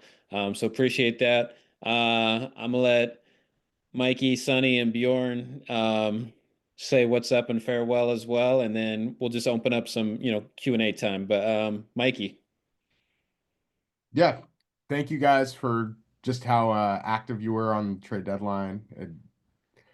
Just impressed with the fact that everybody here was able to make some deals and kind of fulfill their vision for the team. I'm on Twitter, NBA Draft Mikey V. Anybody on LinkedIn as well, even though I should be more active on that. But yeah, just feel free to reach out. Love talking basketball, and thank you so much for being part of Getting the Game 101. Sonny, what you got? This is a really cool exercise. I think you guys did a great job diving in and really making stuff happen. Don't let this be the only time that you do something like this. The more informed you are about the teams across the league, the better candidate you are to work in the NBA. So keep the hat you put on this week and last week, keep that on and keep evaluating teams, keep building tools to do it, and you'll find yourself in a good spot hopefully one day. I'm not on any social media, so John's got my number if you need it. Nice. You're on LinkedIn though, or do you Yeah, I'm a never? LinkedIn guy. You know, look, I tag you on there when we. All right, Bjorn. Yeah, so hopefully you guys enjoyed the trade deadline exercise. I mean, they say like, for every 100 trades or probably even 1,000 trades that get talked about in the NBA, like maybe one happens. But I mean, hopefully it was a good lesson in negotiating, how to do research and, just have rationale that helps support your argument. We talked a little bit about the draft course that's coming up. Spend a lot of time putting together blind resumes for that. I know Nicolette, Jacob, Abs, you guys have all experienced it and hopefully had a good, time going through that and, going through the process of, working with a group, developing a draft process and, learning what you value in scouting and analytics and, negotiating trades or draft position. And I mean, drafts are fun. It's fun to roster build. And I put a lot of time into putting those, blind resumes together. And it's like, oh, sweet. Like we'll do like a blind resume and then I'll do a reveal of who that player is based on. So it's like, oh, cool. Like I got Kevin Love or how did I end up with Jared Sullinger? So it's just kind of fun to see how that takes on a life of its own. But really good time, 6 weeks. Everyone that we've had take it has had good things to say about it. So hopefully, if you guys enjoyed this, I think you guys will really enjoy the draft. And again, stay in touch. It's a pleasure to get to know all you guys and have you be a part of the class. Awesome. Well, thanks, Bjorn, Mikey, Sonny. Appreciate you guys. Jacob and Joe, thanks for all your good work as well with us. Yeah, so that's goodbye. If you guys gotta go, appreciate you. And like I said, Brett, we're coming to you. You got any questions for us? Yeah, sure. For Bjorn with Cerebro, um, really cool program. Blown away by how much data you guys have, even on the lower level players. Um, but can you speak to like the comparable stat in between leagues? Um, I found like some trouble, like if there's a single stat or how you guys compare leagues, if it's even Euro League, NBA, Euro Cup, lower level stuff, even divisions in college, if there's any updates on that. Yeah, so it's hard because it's like, okay, there's no like, this is how you would evaluate this league compared to this league. What we Mhm. have really like to evaluate each like league or event like within itself is the CRAM metric, which again is like standard deviations of how a player played relative to an average player. So again, 0 to 10 soft scale, 5 is average. If you were like 7 or above, like really good. If you were 10 or above, like you were elite at the event. So if you know a guy is like gold or better, like he was like dominant, like had a great run there. So that's like one way. Like I mean, this scales all the way back to like the 1980s, like NBA too. So it's just a different way of like, being able to look and compare and see how a guy did at a certain thing. I know I touched on it at the end of the demo too, but like the global search tool, like say you're looking for a guy across like multiple leagues internationally, like that's one way you can go and do it and see where someone finished, within that league just by having that quick CRAM reference of where they break down relative to other players in that specific event. Like you can't do it across leagues, but you can do it within that event and know like, okay, this is a guy that like maybe I want to look into or pay more attention to based on how they did in that specific event. Gotcha. Yeah. Yeah, I know it'd be close to impossible to like compare different leagues, but There's um there's a good article that was written like a decade ago by Lane Varsho, who's with the Denver Nuggets. I think it was on like Nylon Calculus about um, like how you would compare like the NBA to EuroLeague to college basketball to the G League and all these others, and have mhm. like some math behind it. I'll see if I can find it and drop it in the chat here. But yeah, really interesting article. I'll see if I can find it real quick. Sweet. Yeah, that'd be cool. Thank you. Right there. I believe that's the one you're talking about. Yeah, I that have it is saved in my that's favorites bar. Yeah. Yep. That's quick work, Jacob. Yep. Well Yeah, done. last time Bjorn said it, I was like trying to track it down, and I was like, I don't want to have to track this down again because this took way too long to find. Really good article. Lane's a really smart dude, so it's good. It's a good read. I think that would probably be of interest to you, Brett.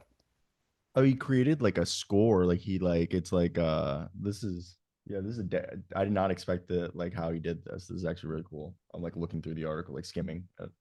Yeah, it's worth reading. It is Big absolutely worth. Astro is like a guy who like the original draft Twitter people who are now working in the league would cite as like somebody that they were influenced by. Yeah, I met him at Sloan last year. Really, really smart guy. Yeah, that's real. I'm looking at it too. I hadn't looked at it before. That's really good work. That's fascinating. Yeah, Chip mentioned it last year, I think during the draft class, and I was like, oh shoot, like I met Lane, like, and I read it, and I was like, yeah, it's Yeah, great. that's It like interesting. goes deep. Like I thought it would have been like not we're going down like U16 and stuff like how like I that's so cool. That's so cool. Yeah, and to me, that's just another example. Like, if there's something you enjoy doing for fun, of like putting it out there, like you just never know who's gonna look at it, who's gonna see it. Um, because that's pretty cool stuff. I mean, you guys probably all know who like Kim Pom is. Like when Kim Pom was just messing around on Twitter and posting his rankings, like I remember like the Trailblazer staff reached out to him because it was kind of like an original Twitter, like, "Hey man, like what are you up to? Can we connect?" And he wasn't even interested. He was just like, "No, I'm just doing my thing." So I was like, okay. But just like being innovative with the things you enjoy can go a long way. Abs, what you got, brother? Yeah. Yeah, I just had two things to say. Like, or I also had a question. One, I just want to shout out Jacob because he helped me a lot, like with understanding some of the rules, especially with the cap space and stuff. Because I wasn't always able to get Yossi on the line, and Jacob was mostly online like 24/7 for like this entire class. So he I mean, like without him, I don't think I think I would have made some more panic moves or like not go through with some other moves that I ended up making because like I mean the Bulls deal that didn't go that was almost not gonna go through that sent me into like a like kind of spiral or like of like panic and just like wondering what's gonna happen. Like, can I even do anything? Because the way Yasi said like described it at first, it was kind of spooking me into thinking like, oh, I can't make any moves at all because it would I would have been hard capped. I think I would have been like almost $1 million over the caps remaining cap space or something. But then everything opened up, everything worked out. But I still shout out to Jacob. And the second thing is also shout out to the draft course because like I think of the 5 franchise sports in the US, the 2 sports that I probably don't the know the least about would be basketball and hockey. And that's why I kind of took like all of the 4 courses that Mr. Ross offers. And the draft course was the one that opened the eyes to me the most because I felt like before that I was just focusing on like points, like your regular stats, like points, assists, rebounds, steals, blocks. But then I got to actually like understand and like appreciate true shooting percentage or like assisted turnover ratio, and like just getting to do that, getting to work with other people. Like Nicolette was my group partner in that in the year that I took it, and like getting to like see different perspectives, getting to like understand like how many people like how different people just think about basketball. Like it was fascinating to me. And I mean my main job is an like editor and writer, so like it helped me also like understand basketball moves better if I wanted to write about something like some of those things. So yeah, just wanted to just say that. Yeah, thanks, Habs. If I can jump in on that too, like I know me and Johnny talk about like how proud we are of like, like you guys spend time, like you invest your money, like in us, like so we can help run this. We're gonna spend the time and invest it in you. And me and Johnny are very proud of like the track record that we've had in this class of helping get guys like in the NBA, getting them in like USAB, the G League, ESPN. Like these are the guys that you're gonna be like working with for like 6 weeks in that draft course. And it's like you just never know where someone can end up, or like you know how to work with this guy. You have him as a contact.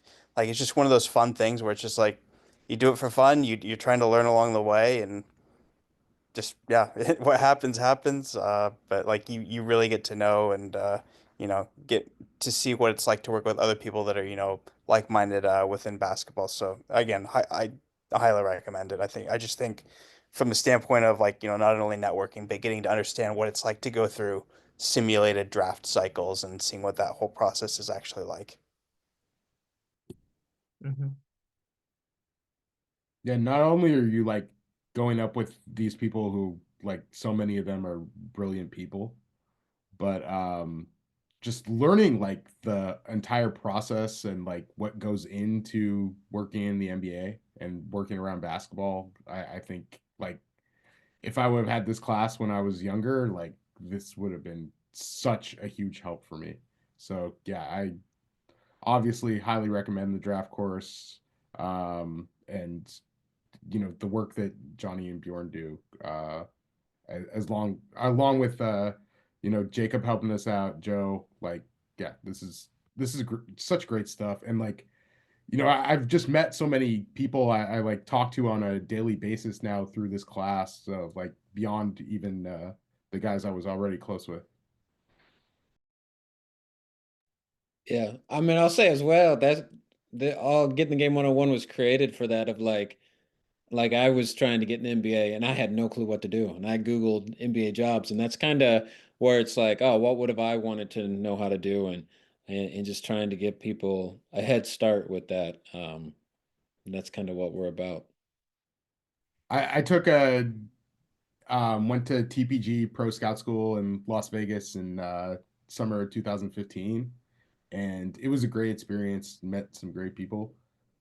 Like this class is so much more interactive than that, and like I just think that it's you know yeah, like coming together and doing this has been like a life changer for me and for I think so many other people. It's funny too. Like I go to a lot of like events, like like Sloan, Nike Hoop Summit, Summer League. Like, and I'll meet up with like a bunch of like NBA people and stuff. Like, it's my job.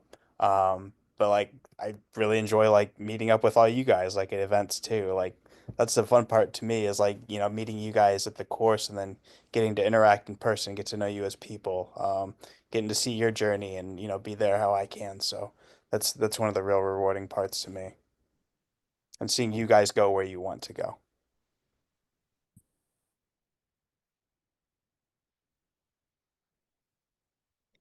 You guys can talk about anything as well. You got any other hoops Did, questions? did y'all see that Darius Garland game winner? I did. Yeah. Yeah, that was Yo, crazy. That was can't believe you have to do that against the Pistons, but still, that's that, crazy. that was so well executed. Oh, gosh, nothing but net. I mean, just so crisp. My God. Did you guys see Danny Wolf's shot against Oregon today where he broke down TJ Bamba off the dribble? Because that one Really? looked good, dude. Yeah, he looked like an NBA dude today, man. Darius, let's see. When is that draft course? Do we have it in April, right? Is it So April? it'll be May and June. We usually it's June. six weeks out from the draft. Yeah. Okay. Yeah, early May, mid-May, because Yeah. it will culminate just before the actual draft. We doing those Tuesdays or Wednesdays, Johnny? TBD. Okay, cool. I think we usually do Wednesdays, right? I think it's usually Wednesdays and then kind of same thing. The draft, well, they doing the draft. Is the draft on Thursday this year? Yeah, I think it Yeah, starts Thursday. we'll probably do the 6 Wednesdays prior to the draft, and then we'll do kind of similar like we're doing tomorrow, where Thursday we'll just do an open hang during the draft if people want to hop on and talk about what's going on. Cool. Appreciate it. Yeah, no, absolutely. Johnny, you want to talk about some of the guests that we've had over the years for the draft course? Like, I know we had a little bit different setup from the trade deadline here from years past, and like Yossi, Sonny, Kendra, like they were all awesome. A little bit different setup though with some of the like we'll have like and obviously Danny, but like 2 or 3 guest speakers a class that are in the NBA, like players, general managers, directors of scouting, analytics, medical. Like, you want to talk about some of the guests that we've had in the past there? Yeah, we just try to do a complete 360 of the draft process. So yeah, we've had the GM of the Pacers, Chad Buchanan, Terry Stotts, former head coach has been on, Caleb Canales, former head coach, Mason Plumley. So yeah, we've had some, Ben Falk cleaning the glass. Yeah, so we'll get some high level people in there, and I mean we have 6 weeks, so it's a lot more. We do the guest speakers, then Bjorn does the blind resumes, and Cerebro partners with us, so we appreciate them. So we have them again, and so yeah, it's an awesome time. So I guess it would start the either the 20th or 21st of May, and the draft is actually on a Wednesday. So Oh, gotcha. yeah, it's Wednesday, Thursday this year. Oh, because the 2-day draft, right? Still. Interesting. So we Still. might do classes on Tuesday because I don't think we want. I thought we usually did on Tuesday. We don't really want to have our class during the draft. That's Yeah, exactly. I don't know. We do have the draft hangout. We did do a watch party, is what we did last we time. can watch party, but I don't want to like us drafting while the draft's going on. God, Yeah. All Are right. you guys No, no, no. surprised No, that we they do brought we back- do it too. I'm pretty sure we do it. I guess Tuesday? maybe we did Wednesday. Yeah, we'll do it Tuesday. Yeah. Sounds good. If We'll it's do up to you. Tuesday. Jacob, I was playing around a lot on Kajabi today, Yeah? I was trying to figure out what all I can do on there because Yeah, they've changed a lot. yeah, they've been they've changing updated things. everything. And they created like a new plan. I was like, maybe that'll work better because I'm like, I don't utilize all their functions. So I Right. was like, man, Because if you I don't need the community features and stuff either. yeah, I'm You're like, just if doing we a Slack. I was like, I just need a couple things on here. Can we? So Yeah. anyway, I was talking to them, and then yeah, I want to kind of figure out their downloads thing. So Mm-hmm. I'm at Downloads, yeah. me and Kendra are getting together. I think next week. Cause she's like business operational. And so we're gonna kind of some of the stuff we talked about like a month ago, like Yeah. and all this stuff. Like, all right, let's get some stuff on paper and see what we can do. So Yeah. Cool. But are you guys surprised they brought back for another year the second round on a second day? I thought that was. I am. I thought it was. I'm surprised. Yeah. Although I think I like this year's second round better than last year's second round for sure. Just from like a yeah. Do I like the player standpoint? But yeah, I was surprised. There's no back 2 point. days. To me, it gives. You can say what you want about from the team side.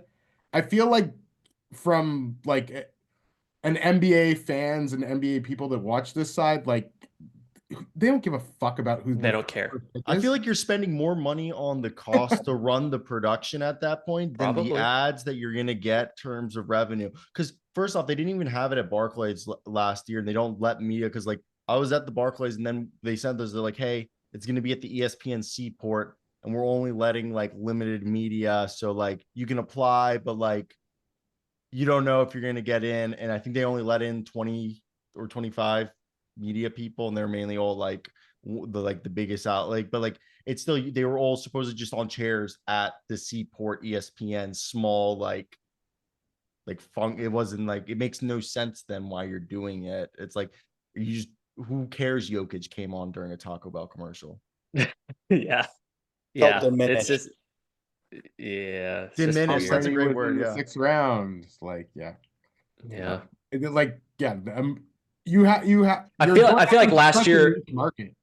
I feel like what did they start talking about the 2-day It's draft before Bronny was gonna go into the, like, I know he hadn't Yes, declared but yet. the draft Probably was did. during the day too. It was at like 2 p.m. or 4 p.m. That's the Right. other thing. It was middle of the day, and that's the other thing. I thought they just did it for Bronny. That's the whole that was what I was reason gonna say. That was the why I only thought that, player they were talking about before it. and Like, that's why I that's it. thought that they were just wanted to give him his TV moment, and then they just would act like it was a huge abject failure, and then make sure everyone forgot. Yeah, I don't, like, nobody's gonna care this year if Dink Pate goes in the second round, and I love Dink Pate, but like, Yeah, I nobody's gonna Is care it if he goes Pate second or- round. I'm pretty Is it sure Pate it's or Pate. Pat? It's Pate.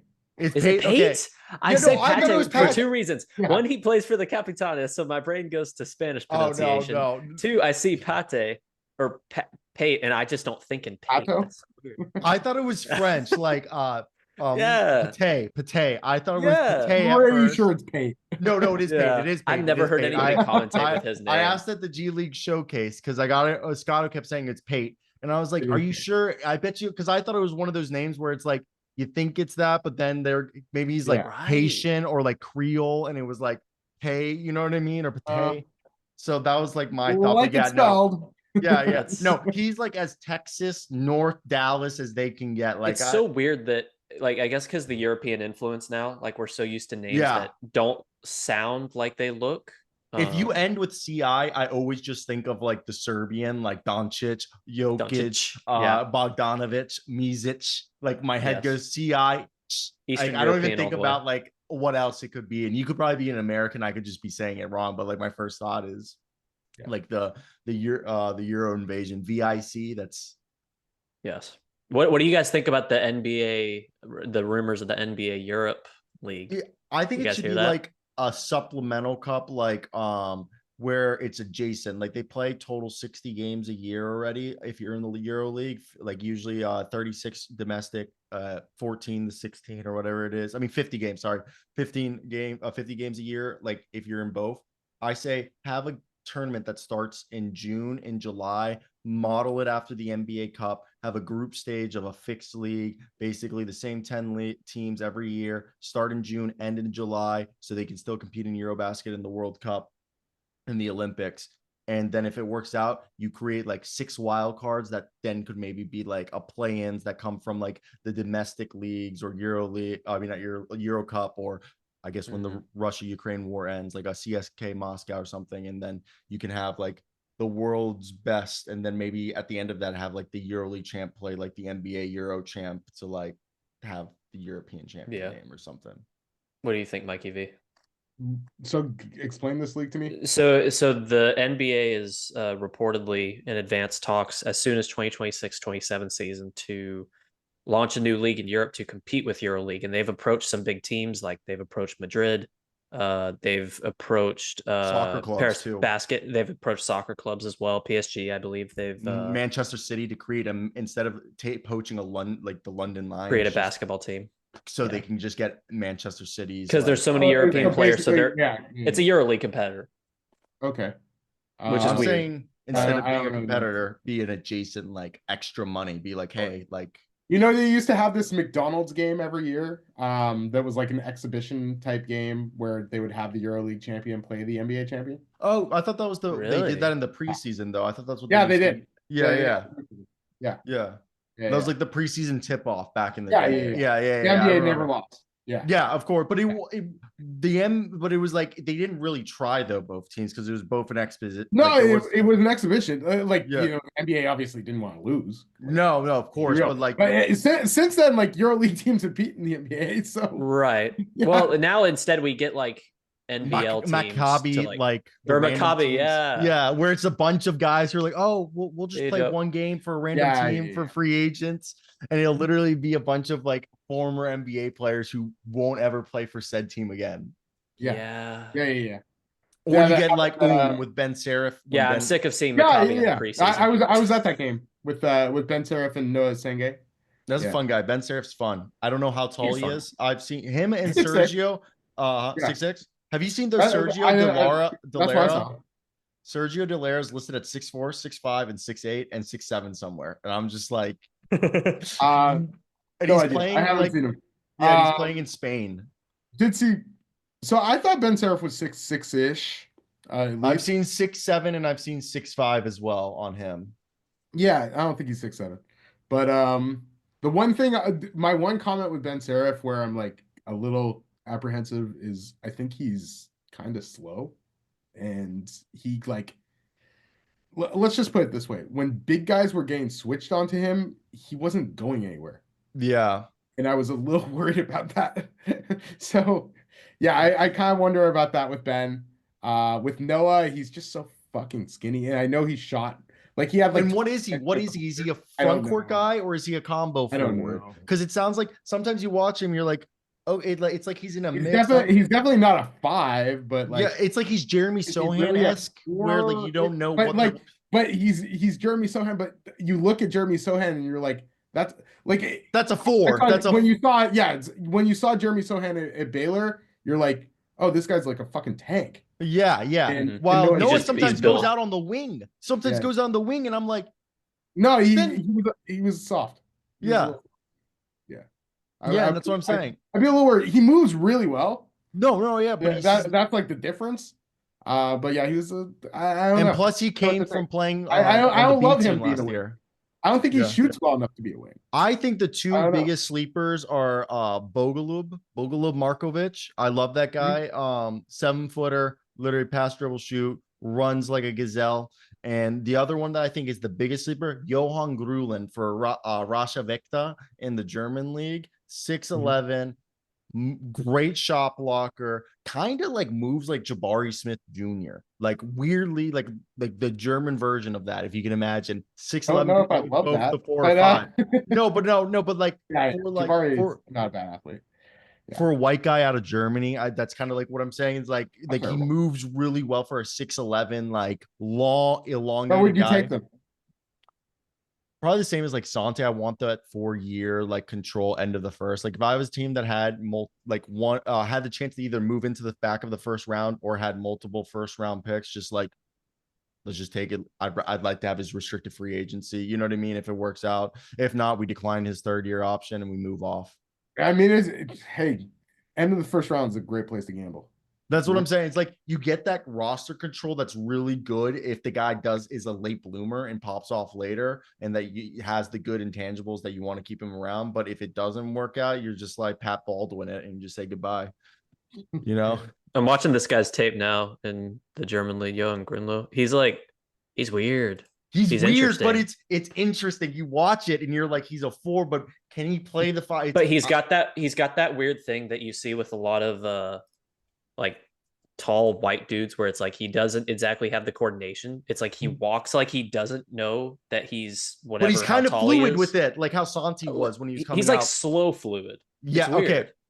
And that's the thing is like you don't Okay. and like it's hard with the guys on tape when you're watching the Euro guys when they look slow, fluid against other Euro guys because Yeah, you don't know how that's gonna look in terms of like deceptiveness or like against like an American because like also they're probably accustomed to that, so they're not gonna like change the gears the same way they would against I feel like American talent. Because yeah, Johan also doesn't have I think any tape I found against like See you, Brett. USA Oh, there he talent. goes. Who's Mikey? Who's your favorite? Who's your favorite draft guy for 2025 draft outside the top 10 this year? Do you know yet? Or just who's your favorite player in the draft in general? Just like basketball junkie mode. Dylan Harper, but yeah. Okay. Yeah. I'm not black. Left hand Cade. Yeah. But Black Luca as well is what I call Dylan Harper. Black Like, I love Dylan Harper. well, I called Cade Cunningham coming out of college Black Luca, but like he's yeah. But Dylan Harper's literally left-handed Cade to me. Yeah. I'm just going by Tankathon. They have Asa Newell 10. I don't know if he'll go there, but Asa Newell's a guy like Nick Claxton with a jump shot. Yeah, and then I still think Liam McNeely's pretty solid. Like I just be like high floor. Kind Well, of shooting translates. Grady Dickish kind of with a little more strength maybe. Better ball handling, can actually pass the ball. Yeah.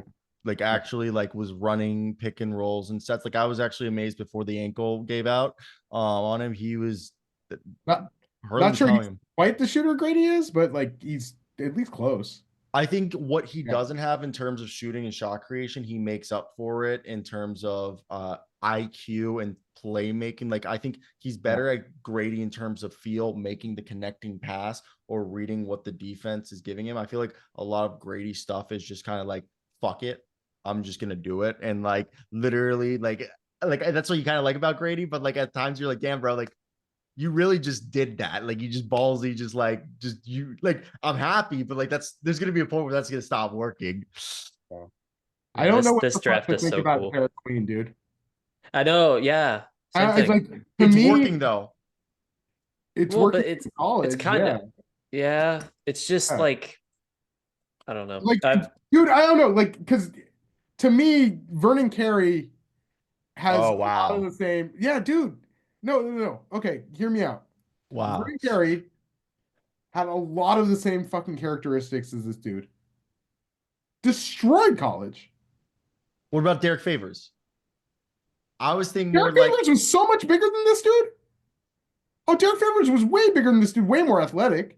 Really? I'm misremembering Derek Favors. Yeah. I remember Derek Favors being at Georgia Tech Derek was Favors similar. was very different from Derek Queen.